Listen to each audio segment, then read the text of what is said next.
ಸಿರಿಗನ್ನಡವೇ ನನ್ನ ಉಸಿರಾಗಿರಲಿ, ಸ್ವರ್ಗಲೋಕವೇ ಕೊಟ್ಟರೂ ಬೇಕಾಗಿಲ್ಲ, ಕನ್ನಡ ಮರೆತೆಂದು ಬದುಕುವುದಿಲ್ಲ.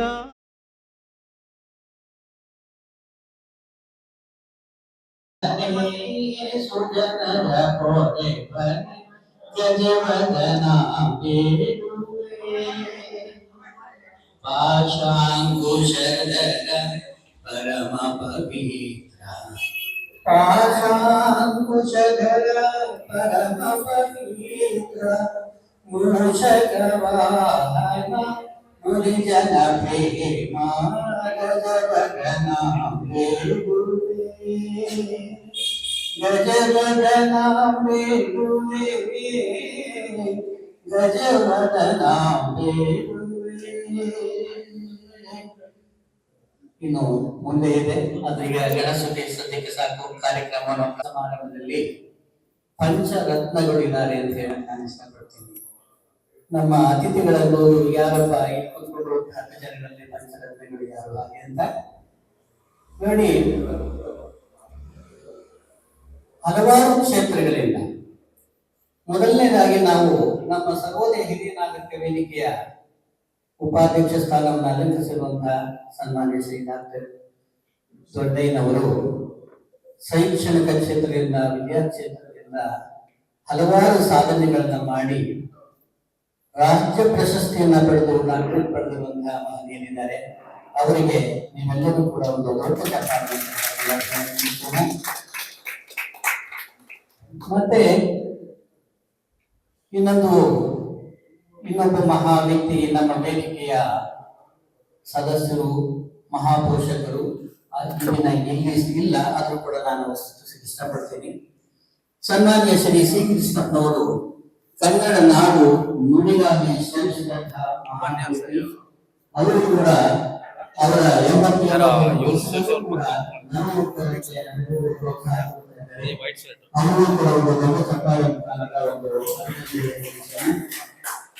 ಮತ್ತೆ ಈ ದಿನ ನಮ್ಮ ವೇದಿಕೆಯ ಅಧ್ಯಕ್ಷತೆಯನ್ನ ವಹಿಸಿರುವಂತ ಸನ್ಮಾನ್ಯ ಶ್ರೀ ರುದ್ರೇಗೌಡರು ಸಹಕಾರ ಕ್ಷೇತ್ರದಲ್ಲಿ ಅಪಾರವಾದ ಸಾಧನೆಯನ್ನು ಮಾಡಿ ಜನ ಮನಸ್ಸಿನಲ್ಲಿ ಅಚ್ಚಳಿಯಲ್ಲಿರುವಂತಹ ಸಹಕಾರ ರತ್ನ ಪ್ರಶಸ್ತಿಯನ್ನು ಪಡೆದಿರುವಂತಹ ನಮ್ಮ ಅಧ್ಯಕ್ಷರಾದ ಈಗ ಕೊನೆಯ ಹಂತಕ್ಕೆ ಬರೋಣ. ಈಗ ಈ ದಿನದ ಅತಿಥಿಗಳಾಗಿ ನಮ್ಮ ಕಾರ್ಯಕ್ರಮದ ವಿಶೇಷತೆ ಹಾಗೆ ಯಾವುದೇ ನಮ್ಮ ಇಂತಹ ಒಂದು ಕಾರ್ಯಕ್ರಮದಲ್ಲಿ ಒಬ್ಬ ವಿಶೇಷ ಅತಿಥಿಗಳನ್ನ ಕರೆಸಿ ಅವರ ಸಮ್ಮುಖದಲ್ಲಿ ಅವರಿಂದ ಹಿತನುಡಿಗಳನ್ನ ಒಂದು ಪ್ರವಚನವನ್ನು ಮಾಡುವಂತಹ ಒಂದು ಪರಿಪಾಠ. ಹಾಗಾಗಿ ಈ ದಿನ ನಮ್ಮ ಕರೆಗೆ ಹೋಗುಟ್ಟು ಬಂದಿರುವಂತಹ ಸನ್ಮಾನ್ಯ ಶ್ರೀ ಕಂಚಿ ದೊಡ್ಡಯ್ಯನವರು ಬಂದಿದ್ದಾರೆ. ಮತ್ತೆ ಹಿರಿಯ ನಾಗರಿಕ ವಿಭಾಗದಲ್ಲಿ ಈಗು ಸ್ಪರ್ಧೆಯಲ್ಲಿ ರಾಷ್ಟ್ರ ಪ್ರಶಸ್ತಿಯನ್ನ ಪಡೆದಿರುವಂತಹ ಹೆಮ್ಮೆಯ ನಮ್ಮ ಸದಸ್ಯರಾದಂತಹ ಸನ್ಮಾನ್ಯ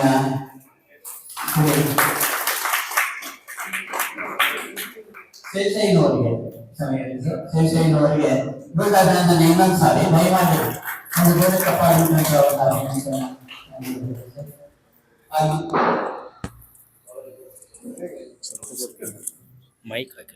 ಈಗ ಸ್ವಾಗತವನ್ನ ನಮ್ಮ ಅಧ್ಯಕ್ಷರಾದ ಶ್ರೀ ರುದ್ರೇಗೌಡರು ನಿಮ್ಮೆಲ್ಲರನ್ನು ಸ್ವಾಗತ ಭಾಷಣ ಮಾಡ್ತಾರೆ.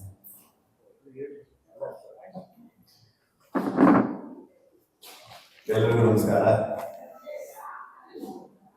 ಸರ್ವೋದಯ ಹಿರಿಯ ನಾಗರಿಕ ವೇದಿಕೆಯ ಪದ್ಧತಿಯಂತೆ ಏನು ಈ ಹಿರಿಯ ಕ್ಷೇತ್ರಗಳ ಹುಟ್ಟುಹಬ್ಬವನ್ನ ಆಯಾ ತಿಂಗಳಿನಲ್ಲಿ ಜನಿಸಿರುವ ಎಲ್ಲ ಸದಸ್ಯರ ಹುಟ್ಟುಹಬ್ಬವನ್ನ ತಿಂಗಳ ಕೊನೆಯಲ್ಲಿ ನಾವು ಆಚರಣೆ ಮಾಡಿಕೊಂಡು ಬಂದಿದ್ದೀವಿ. ಈಗಾಗಲೇ ಸುಮಾರು 3 ವರ್ಷ ನಾನು ದೇಶದಲ್ಲಿ ನಮ್ಮ ಕಾರ್ಯದರ್ಶಿಯಾಗಿ ದೊಡ್ಡಯ್ಯನವರನ್ನ ಮಾರ್ಗದರ್ಶನ ಎಲ್ಲ ಹಿರಿಯರ ಒಂದು ಸಂಘಟನೆಯಲ್ಲಿ ಇವತ್ತು ಸುಮಾರು 400 ಜನ ಈ ಒಂದು ವೇದಿಕೆಯ ಸದಸ್ಯರು ಇದ್ದಾರೆ. ನಾವು ಪ್ರತಿ ತಿಂಗಳು ಒಂದು ಸಂಪನ್ಮೂಲ ವ್ಯಕ್ತಿಯನ್ನು ಒಳ್ಳೆಯ ವ್ಯಕ್ತಿಗಳನ್ನ ಕರೆದು ನಮಗೆ ಒಂದು ಚೈತನ್ಯವನ್ನ ತಂದುಕೊಡ್ಲಿ ಅಂತ ಹೇಳಿ ಪ್ರತಿ ತಿಂಗಳು ಅದನ್ನ ನಡ್ಕೊಂಡು ಬಂದಿದ್ದೀವಿ. ಜೊತೆಗೆ ಸದಸ್ಯರನ್ನ ಒಂದು ಪ್ರವಾಸವನ್ನ ನಾವು ನಡೆಸ್ಕೊಂಡು ಬಂದಿದ್ವಿ. ಈ ಸಾರಿ ಪ್ರವಾಸ ಬಹಳ ಅದ್ಭುತವಾಗಿತ್ತು, ಬಹಳ ಚೆನ್ನಾಗಿತ್ತು ಅಂತ ಎಲ್ಲ ಸದಸ್ಯರು ಮೆಚ್ಚುಗೆಯನ್ನ ವ್ಯಕ್ತಪಡಿಸಿದ್ರು. ನಮಗೆ ಅದಕ್ಕಾಗಿ ನಮ್ಮ ವಿಶೇಷವಾಗಿ ಈ ಒಂದು ಪ್ರವಾಸ ಯಶಸ್ವಿ ಆಗೋದಕ್ಕೆ ಕಾರಣೀಭೂತರಾದಂಥ ನಮ್ಮ ಅಧ್ಯಕ್ಷ ಬೆಂಕಸ್ವಾಮಿ ಅವರು, ಹಾಗೆ ನಮ್ಮ ಚಂದ್ರಪ್ಪನವರು, ಸಾವಿತ್ರಪ್ಪನವರು, ವೆಂಕಟೇಶ್ ಅವರು, ಚಂದ್ರಸ್ವಾಮಿಯವರು, ಶ್ರೀನಿವಾಸ ಎಲ್ಲರೂ ಈ ವೇದಿಕೆಯ ಪರವಾಗಿ ಹಾಗೂ ತಮಿಳುನಾಡು ಪರವಾಗಿ ಹೃತ್ಪೂರ್ವಕ ಧನ್ಯವಾದಗಳನ್ನು ಸಹ ನಾನು ಹೇಳ್ತೀನಿ. ಈ ಒಂದು ಹುಟ್ಟುಹಬ್ಬ ಸಮಾರಂಭಕ್ಕೆ ಆಗಮಿಸಿರುವ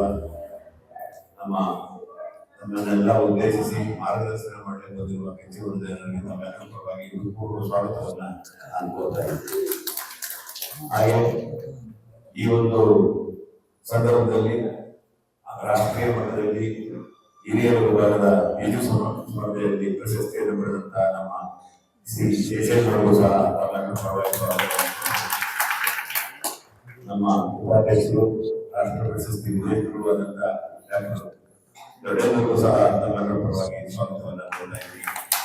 ಜೊತೆಗೆ ಸಂಸ್ಥಾಪಕರು ನಮ್ಮ ಹಿತೇಶರು ಆದಂತಹ ಸ್ವಾಮಿಯವರಿಗೂ ಸಹ ನಾವು ಸ್ವಾಗತವನ್ನು ಕೋರ್ತಾ ಇದ್ದೀವಿ.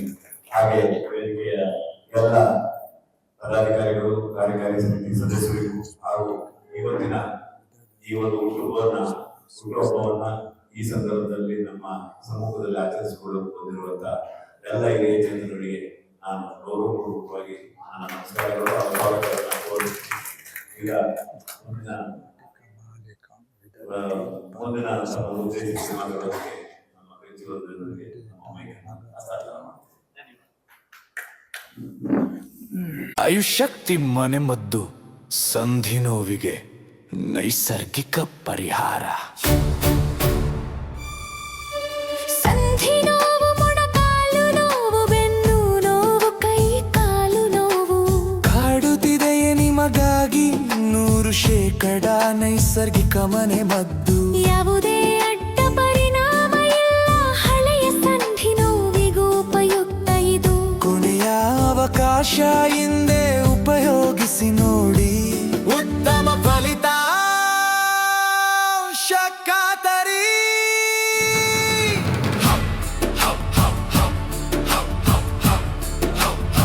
The incomparable. ವಾಗರ್ಥಮಿವ ಪ್ರತಿಪತ್ತೌ ವಾಗಾರ್ಥ ಪ್ರತಿಪತ್ತಯೇ ಜಗತಃ ಪಿತರೌ ಒಂದೇ ಪಾರ್ವತಿ ಪರಮೇಶ್ವರೌ. ವಕ್ರತುಂಡ ಮಹಾಕಾಯ ಕೋಟಿ ಸೂರ್ಯ ಸಮಪ್ರಭ ನಿರ್ವಿಘ್ನಂ ಕುರುಮೇ ದೇವ ಸರ್ವ ಕಾರ್ಯೇಷು ಸರ್ವದಾ.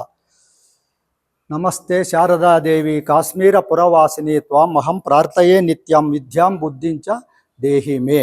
ಸರಸ್ವತಿ ನಮಸ್ತುಭ್ಯಂ ವರದೆ ಕಾಮರೂಪಿಣಿ ವಿದ್ಯಾರಂಭಂ ಕರಿಷ್ಯಾಮಿ ಸಿದ್ಧಿರ್ಭವತು ಮೇ ಸದಾ.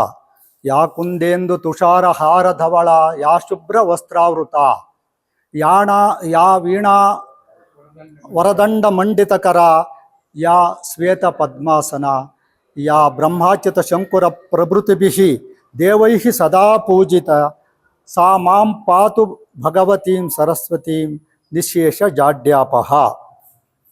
ಶುಕ್ಲಾಂ ಬ್ರಹ್ಮ ವಿಚಾರ ಸಾರ ಪರಮಾಂ ಆದ್ಯಾಂ ಜಗದ್ವ್ಯಾಪಿನೀಂ ವೀಣಾ ಪುಸ್ತಕಧಾರಿಣೀಂ ಅಭಯದಾಂ ನಿಶೇಷ ಜಾಡ್ಯಾಪಹಾಂ ಹಸ್ತೆ ಸ್ಫಾಟಿಕ ಮಾಲಿಕಾಂ ವಿದದತೀಂ ಪದ್ಮಾಸನೆ ಸಂಸ್ಥಿತಾಂ ವಂದೇ ತಾಂ ಭಗವತೀಂ ಪರಮೇಶ್ವರಿಂ ಬುದ್ಧಿಪ್ರದಾಂ ಶಾರದಾಂ.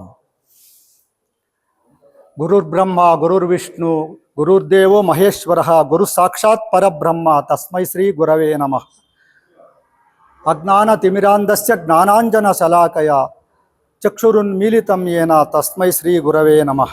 ಅಖಂಡಮಂಡಲಾಕಾರಂ ವ್ಯಾಪಿತಂ ಚರಾಚರಂ ತತ್ಪದಂ ದರ್ಶಿತಂ ಯೇನ ತಸ್ಮೈ ಶ್ರೀ ಗುರವೇ ನಮಃ. ಚಿನ್ಮಯಂ ವ್ಯಾಪಿತಂ ತ್ರೈಲೋಕ್ಯಂ ಸರ್ವಂ ಸಚರಾಚರಂ ತತ್ಪದಂ ದರ್ಶಿತಂ ಯೇನ ಗುರುವೇ ನಮಃ. ಅನೇಕ ಜನ್ಮ ಸಂಪ್ರಾಪ್ತ ಕರ್ಮಬಂಧ ವಿದಾಹಿನೇ ಆತ್ಮಜ್ಞಾನ ಪ್ರದಾನೇನ ತಸ್ಮೈ ಶ್ರೀ ಗುರವೇ ನಮಃ. ಇವತ್ತಿನ ಈ ಒಂದು ಸರ್ವೋದಯ ಹಿರಿಯ ನಾಗರಿಕರ ವೇದಿಕೆಯ ಈ ಕಾರ್ಯಕ್ರಮಕ್ಕೆ ನನ್ನನ್ನು ಅತಿಥಿಗಳಾಗಿ ಆಗಮಿಸಬೇಕು ಅಂತಂದೇಳಿ ನಮ್ಮ ಯಾಚಿ ದೊಡ್ಡನವರು ಹಿರಿಯರವರು, ಅವರ ಮುಂದೆ ನಾನೇನೇನೂ ಅಲ್ಲ, ಅಷ್ಟು ಮಹಾ ವಿದ್ವತ್ತು ಅವರಲ್ಲಿ ಇದೆ. ಅಂತಹ ಕ್ರಿಯಾಶೀಲ ವ್ಯಕ್ತಿಗಳು, ಅವರು ಕರ್ಮಯೋಗಿಗಳು ಮತ್ತು ಜ್ಞಾನಯೋಗಿಗಳು ಎರಡೂ ಕೂಡ ಭಗವಂತ ಅವರಿಗೆ ಆ ಶಕ್ತಿ ಕೊಟ್ಟಿದ್ದಾನೆ. ಅವರು ನನ್ನನ್ನು ಇಲ್ಲಿಗೆ ಕರೆಸಿದ ಮೇರೆಗೆ ನಾನು ಆಯಿತು ಗುರುಗಳೇ, ಏನೋ ನನಗೆ ತಿಳಿದಂಥ ಒಂದೆರಡು ನುಡಿ ಹಂಚ್ಕೊಳ್ತೀನಿ ನಿಮ್ಮೊಂದಿಗೆ ಅಂತ ಹೇಳಿದೆ. ಆ ಮಹನೀಯರಿಗೆ ನಾನು ಹೃತ್ಪೂರ್ವಕ ಧನ್ಯವಾದಗಳನ್ನು ಸಲ್ಲಿಸ್ತಾ, ಗುಣವಜ್ಜನ ಸಂಸರ್ಗಾತ್ ಯಾತಿ ನೀಚೋಪಿ ಗೌರವಂ. ಗುಣವಜ್ಜನ ಸಂಸರ್ಗಾತ್ ಯಾತಿ ನೀಚೋಪಿ ಗೌರವಂ ಪುಷ್ಪಮಾಲಾನುಸಂಗೇನ ಸೂತ್ರಂ ಶಿರಸಿ ಧಾರ್ಯತೆ. ಗುಣವಂತರ ಜೊತೆಯಲ್ಲಿ ನಾನು ಸೇರಿಕೊಂಡಾಗ ಎಂತಹ ಮೂರ್ಖನಾಗಿರ್ತಕ್ಕಂಥನೂ ಕೂಡ ಅವನಿಗೆ ಒಂದು ಗೌರವ ಸಿಗುತ್ತಂತೆ. ಗುಣವಂತರ ಜೊತೆಯಲ್ಲಿ ಸೇರಿಕೊಂಡಾಗ ಅವನು ಮೂರ್ಖನಾಗಿದ್ದರೂ ಕೂಡ ಅವನಿಗೆ ಸದ್ಬುದ್ಧಿ ಬರುತ್ತೆ, ಅವನಿಗೆ ಗೌರವ ಸಮಾಜದಲ್ಲಿ ಸಿಗುತ್ತೆ. ಅದು ಹೇಗೆ ಅಂತಂದೇಳಿದ್ರೆ, ಪುಷ್ಪಮಾಲಾನುಸಂಗೇನ ಸೂತ್ರಂ ಶಿರಸಿ ಧಾರ್ಯತೆ. ಹೂವುಗಳನ್ನು ಮಾಲೆಯಾಗಿ ಕಟ್ಟಬೇಕಾದ್ರೆ ದಾರ ಬೇಕು, ಒಂದು ನಾರು ಬೇಕು. ಆ ನಾರು ಅಗತ್ಯವಾಗಿರ್ತದೆ. ಆ ನಾರಿನ ಮೂಲಕ ಹೂಗಳನ್ನೆಲ್ಲನೂ ಪೋಣಿಸಿ ಒಂದು ಹಾರವನ್ನು ಮಾಡ್ತಾರೆ. ಆ ಹಾರವನ್ನು ಭಗವಂತನ ಮುಡಿಗೆ ನಾವು ಅರ್ಪಿಸ್ತೀವಿ. ಈಗ ಆ ಹೂವುಗಳ ಜೊತೆಯಲ್ಲಿ ನಾರೂ ಕೂಡ ಸ್ವರ್ಗವನ್ನು ಸೇರಿತು. ಆ ನಾರೂ ಕೂಡ ಭಗವಂತನ ಒಂದು ಮುಡಿಯನ್ನು ಅದು ಗಳಿಸ್ಕೊಳ್ತು, ಅದಕ್ಕೆ ಅದು ಪ್ರಾಪ್ತಿ ಆಯಿತು. ಇಂತಹ ಗುಣವಂತರ ನಡುವೆ ನಾನು ಕೂಡ ಇವತ್ತು ಸೇರಿಕೊಂಡಿದ್ದೀನಿ. ನನಗೂ ಕೂಡ ಒಳ್ಳೆಯ ಒಂದು ಕೆಲವು ನಿಮ್ಮಿಂದ ವಿಚಾರಗಳು ತಿಳ್ಕೊಳ್ತಕ್ಕಂಥ ಒಂದು ಅವಕಾಶವೇ ಸಿಗುತ್ತೆ. ಅದಕ್ಕೆ ನಿಮ್ಮೆಲ್ಲರಿಗೂ ಕೂಡ ನಾನು ಹೃತ್ಪೂರ್ವಕ ಧನ್ಯವಾದಗಳನ್ನು ಸಲ್ಲಿಸ್ತೇನೆ. ಇವತ್ತು ಈ ಹಿರಿಯ ನಾಗರಿಕರ ವೇದಿಕೆಯನ್ನು ಸಂಘಟನೆ ಮಾಡಿರ್ತಕ್ಕಂಥ ಎಲ್ಲ ಸಂಘಟನೆಕಾರರಿಗೂ ಕೂಡ ನಾನು ನನ್ನ ಬಹಳ ಧನ್ಯವಾದಗಳನ್ನು ಸಲ್ಲಿಸ್ತೇನೆ. ಸಂಸ್ಥಾಪಕರಾಗಿರ್ತಕ್ಕಂಥ ಮಹಾ ಹಿರಿಯರಿಗೆ ಏನು ಸ್ವಾಮಿ ಮಹೋದಯರವರಿಗೆ ನಾನು ನನ್ನ ಕೃತಜ್ಞತಾಪೂರ್ವಕ ಅಭಿನಂದನೆಗಳನ್ನು ಕೂಡ ನಾನು ಸಲ್ಲಿಸ್ತೇನೆ. ಯಾತಕ್ಕಂದರೆ ನಾವು ವಯಸ್ಸಾದ ಮೇಲೆ ಇನ್ನೇನು ಇಲ್ಲ, ನಾವು ನಿವೃತ್ತರಾಗಿದ್ದೀವಿ ಅಂತಕ್ಕಂಥ ಒಂದು ಇದರಲ್ಲಿ ನಮ್ಮ ಬದುಕನ್ನು ನಿರರ್ಥಕಗೊಳಿಸ್ತಕ್ಕಂಥ ಒಂದು ಅವಕಾಶಗಳೇ ಜಾಸ್ತಿ ಇರ್ತವೆ. ಇಲ್ಲ, ನಾವು ಬರೀ ವೃತ್ತಿಯಿಂದ ನಿವೃತ್ತರಾಗಿದ್ದೀವಿ, ಪ್ರವೃತ್ತಿಯಿಂದ ನಾವು ಆಧ್ಯಾತ್ಮಿಕ ವಿಷಯಗಳಲ್ಲಿ ನಮ್ಮನ್ನು ನಾವು ತೊಡಗಿಸ್ಕೊಂಡಾಗ ನಮ್ಮ ಮನಸ್ಸು ಕೂಡ ಮತ್ತೆ ಅದು ನಿರ್ಮಲವಾಗುತ್ತೆ, ಅದು ವಿಕಾಸ ಹೊಂದುತ್ತಾ ಇರ್ತತೆ. ಆದ್ದರಿಂದ ನಾವು ಇಂತಹ ಒಂದು ಸತ್ಸಂಗ ಗೋಷ್ಠಿಗಳನ್ನು ರಚನೆ ಮಾಡಿಕೊಳ್ಬೇಕು, ಅಂಥದ್ರಲ್ಲಿ ನಮ್ಮನ್ನು ನಾವು ತೊಡಗಿಸ್ಕೊಳ್ಬೇಕು. ಆಗ ನಮ್ಮ ಮನಸ್ಸು ನಿರ್ಮಲವಾಗುತ್ತೆ ಅಂತಂದೇಳಿ ಆ ಒಂದು ಮಹದೋದ್ದೇಶ ಇಟ್ಟುಕೊಂಡು ಇಂತಹ ಸತ್ಸಂಗಗಳನ್ನು ರಚನೆ ಮಾಡಿಕೊಂಡಿದ್ದಾರೆ. ಆದ್ದರಿಂದ ಅವರಿಗೆ ನಾವು ಧನ್ಯವಾದಗಳನ್ನು ಹೇಳಬೇಕು. ಬಹಳ ದೊಡ್ಡ ಒಂದು ಇದು. ಯಾಕಂದರೆ ದೂರೀಕರೋತಿ ದುರಿತಂ ವಿಮಲೀಕರೋತಿ ಚೇತಸ್ ಚಿರಂತನಂ ಅಘಂ ಚುಲಿಕೀಕರೋತಿ. ದೂರೀಕರೋತಿ ದುರಿತಂ ವಿಮಲೀಕರೋತಿ ಚೇತಸ್ ಚಿರಂತನಂ ಅಘಂ ಚುಲಿಕೀಕರೋತಿ. ಭೂತೇಷು ಕಿಂಚಿತ್ ಅನುಕಂಪ ಬಹುಲೀಕರೋತಿ ಕಥಯ ಕಿಂ ಸತ್ಸಂಗತಿ ನಾ ಕರೋತಿ ಅಂತ ಒಂದು ಸುಭಾಷಿತ ಇದೆ. ದೂರೀಕರೋತಿ ದುರಿತಂ. ನಾವು ಈ ಸತ್ಸಂಗಗಳಲ್ಲಿ ಸೇರಿಕೊಳ್ಳೋದ್ರಿಂದ ಏನಾಗುತ್ತೆ, ನಮ್ಮ ಒಂದು ದುರಿತಗಳು ಅಂದರೆ ಕೆಟ್ಟ ಚಿಂತನೆಗಳು ಅವೆಲ್ಲವೂ ಕೂಡ ದೂರ ಆಗ್ತವೆ. ವಿಮಲೀಕರೋತಿ ಚೇತಸ್. ನಮ್ಮ ಮನಸ್ಸು ನಿರ್ಮಲವಾಗುತ್ತೆ, ಮನಸ್ಸು ಶುದ್ಧವಾಗುತ್ತೆ. ವಿಮಲೀಕರೋತಿ ಚೇತಸ್ ಚಿರಂತನ ಮಗಂ ಚುಲಿಕೀಕರೋತಿ. ಚಿರಂತನ ಮಗಂ ಅಂದರೆ ನಾವು ಪೂರ್ವಜನ್ಮದಲ್ಲಿ ಮಾಡಿರ್ತಕ್ಕಂತಹ ಪಾಪ. ಅಘ ಅಂದರೆ ಪಾಪ ಅಂತ, ಅನಘ ಅಂದರೆ ಪಾಪ ರಹಿತನಾಗಿ ಅರ್ಜುನನಿಗೆ ಅನಘ ಅಂತ ಕರೀತಾನೆ ಶ್ರೀಕೃಷ್ಣ. ಅಘ ಅಂದರೆ ಪಾಪ. ಆ ಚಿರಂತನ ಮಗಂ ಚುಲಿಕೀಕರೋತಿ. ಪೂರ್ವ ಜನ್ಮದಲ್ಲಿ ನಾವು ಮಾಡಿರ್ತಕ್ಕಂತಹ ಪಾಪಗಳೆಲ್ಲವೂ ಕೂಡ ಈ ಸತ್ಸಂಗ ಗೋಷ್ಠಿಗಳಲ್ಲಿ ಸೇರೋದ್ರ ಮೂಲಕ ಅವೆಲ್ಲ ಕೂಡ ನಾಶವಾಗ್ತಾ ಹೋಗ್ತವೆ, ಕ್ಷೀಣಿಸ್ತಾ ಹೋಗ್ತವೆ. ಭೂತೇಶು ಕಿಂಚಿತ್ ಅನುಕಂಪ ಬಹುಲೀಕರೋತಿ. ಸಕಲ ಜೀವಿಗಳಲ್ಲಿನೂ ಅನುಕಂಪ ಅಂತಕ್ಕಂಥದ್ದು ಮತ್ತಷ್ಟು ವೃದ್ಧಿಸ್ತಾ ಹೋಗುತ್ತೆ ಈ ಸತ್ಸಂಗ ಗೋಷ್ಠಿಗಳಿಂದ. ಕಥಯ ಕಿಂ ನಾ ಕರೋತಿ ಸತ್ಸಂಗತಿ. ಹೇಳು ಇನ್ನೇನು ಬೇಕು, ಇದಕ್ಕಿಂತ ಇನ್ನೇನು ಬೇಕು ನಿಮಗೆ? ಈ ಸತ್ಸಂಗ ಗೋಷ್ಠಿಗಳಿಂದ ಇಂಥದಕ್ಕಿಂತ ಲಭ್ಯವಾಗದೇ ಇರತಕ್ಕಂಥ ಒಳ್ಳೇದು ಮತ್ತೇನಿದೆ ಹೇಳು ನೀನು ಅಂತಂದೇಳಿ ಸುಭಾಷಿತಕಾರ ಹೇಳ್ತಾ ಇದ್ದಾನೆ. ಆದ್ದರಿಂದ ನಾವು ಇಂತಹ ಸತ್ಸಂಗಗಳಲ್ಲಿ ಸೇರೋದ್ರ ಮೂಲಕ ನಮ್ಮ ಮನಸ್ಸನ್ನು ನಿರ್ಮಲ ಮಾಡಿಕೊಳ್ಬೇಕು. ನಮ್ಮ ಪೂರ್ವಜನ್ಮ ಕೃತ ಕರ್ಮಗಳೆಲ್ಲ ಕೂಡ ಕಡಿಮೆ ಆಗ್ತಾ ಹೋಗ್ತವೆ. ನಮಗೂ ಕೂಡ ಸಕಲ ಜೀವರಾಶಿಗಳಲ್ಲಿ ಕೂಡ ಒಂದು ಅನುಕಂಪ ಅನ್ನತಕ್ಕಂಥದ್ದು ಹುಟ್ಟಾಗುತ್ತೆ, ಮನಸ್ಸಿನಲ್ಲಿ ಮೂಡುತ್ತೆ. ನಮ್ಮ ಮನಸ್ಸು ಸದಾ ನಿರ್ಮಲವಾಗುತ್ತೆ, ಭಾಳ ನಮ್ಮ ಬದುಕು ಕೂಡ ಸಾರ್ಥಕವಾಗುತ್ತೆ. ನಾವು ಈ ವಯಸ್ಸಾದ ಮೇಲೆ ನಮಗೆ ಈ ಆತ್ಮಜ್ಞಾನನೇ ಬಹಳ ಮುಖ್ಯ. ಈ ಆತ್ಮಜ್ಞಾನವನ್ನು ಪಡೆಯಲಿಕ್ಕೋಸ್ಕರವಾಗಿ ನಾವು ಅನೇಕ ಪುಸ್ತಕಗಳು ಸಿಗ್ತವೆ, ಅನೇಕ ಗ್ರಂಥಗಳಿದ್ದಾವೆ, ಲೆಕ್ಕವಿಲ್ಲದಷ್ಟು ಗ್ರಂಥಗಳಿದ್ದಾವೆ, ಮಹಾಕಾವ್ಯಗಳಿದ್ದಾವೆ, ಅನೇಕ ವಚನಕಾರರ ವಚನ ಸಾಹಿತ್ಯ ಇದೆ. ನಮ್ಮ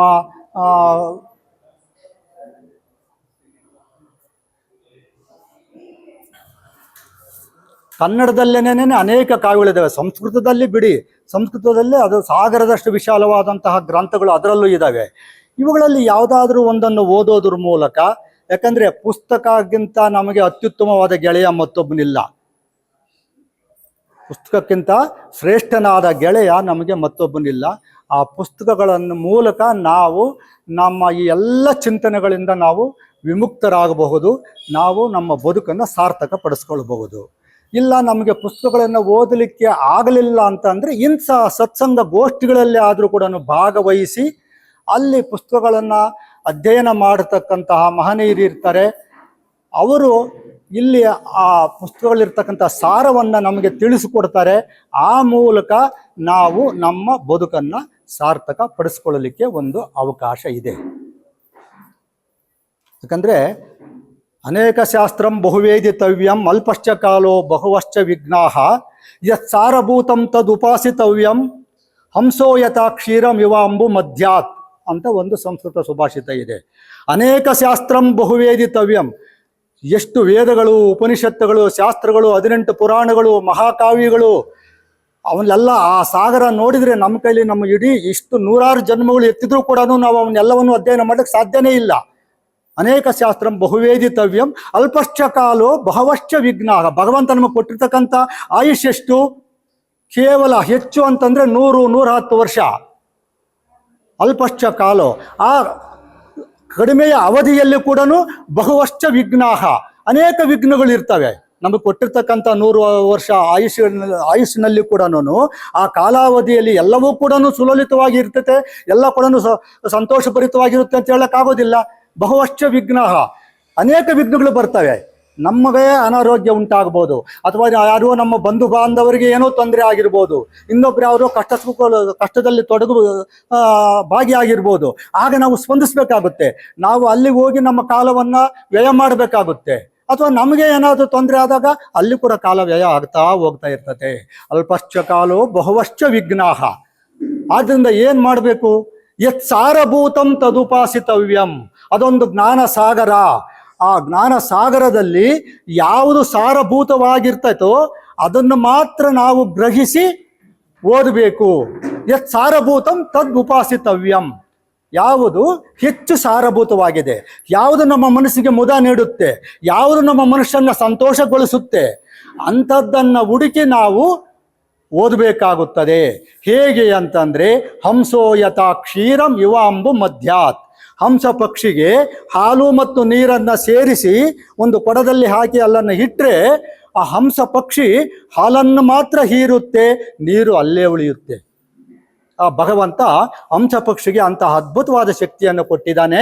ಆ ಹಂಸ ಪಕ್ಷಿ ಯಾವ ರೀತಿ ಆ ಹಾಲು ಮತ್ತು ನೀರಿನ ಮಧ್ಯದಲ್ಲಿ ಇರ್ತಕ್ಕಂಥ ಹಾಲನ್ನು ಮಾತ್ರ ಹೀರಿಕೊಳ್ಳುತ್ತೋ ಆ ರೀತಿ ನಾವು ಈ ಜ್ಞಾನ ಸಾಗರದಲ್ಲಿ ಅತ್ಯಂತ ಉಪಯುಕ್ತವಾದ ಜ್ಞಾನವನ್ನು ಈ ಅನೇಕ ಮಾರ್ಗಗಳ ಮೂಲಕ, ಪುಸ್ತಕಗಳನ್ನು ಅಧ್ಯಯನ ಮಾಡುವುದರ ಮೂಲಕ ಅಥವಾ ಈ ಸತ್ಸಂಗ ಗೋಷ್ಠಿಗಳಲ್ಲಿ ನಮ್ಮನ್ನು ನಾವು ತೊಡಗಿಸಿಕೊಳ್ಳುವುದರ ಮೂಲಕ ಆ ಒಂದು ಜ್ಞಾನವನ್ನು ನಾವು ಪಡೆಯಲಿಕ್ಕೆ ಸಾಧ್ಯ ಇದೆ ಅಂತಂದೇಳಿ ಆ ಸುಭಾಷಿತಕಾರ ಹೇಳ್ತಾನೆ. ಬಹಳ ಅತ್ಯುತ್ತಮವಾದ ಒಂದು ಸುಭಾಷಿತ ಅದು. ಅತ್ಯಂತ ಅಕ್ಷರಶಃ ಅದು ವಾಸ್ತವವಾಗಿರ್ತಕ್ಕಂಥದ್ದು ಕೂಡ. ಯಾಕಂದರೆ ಶಾಸ್ತ್ರಾಣ ಅದಿತ್ಯಾಪಿ ಭವಂತಿ ಮೂರ್ಖಾಃ ಯಸ್ತು ಕ್ರಿಯಾವಾನ್ ಸಹ ವಿದ್ವಾನ್. ಶಾಸ್ತ್ರಾಣ ಅದಿತ್ಯಾಪಿ ಭವಂತಿ ಮೂರ್ಖಾಃ ಯಸ್ತು ಕ್ರಿಯಾವಾನ್ ಸಹ ವಿದ್ವಾನ್.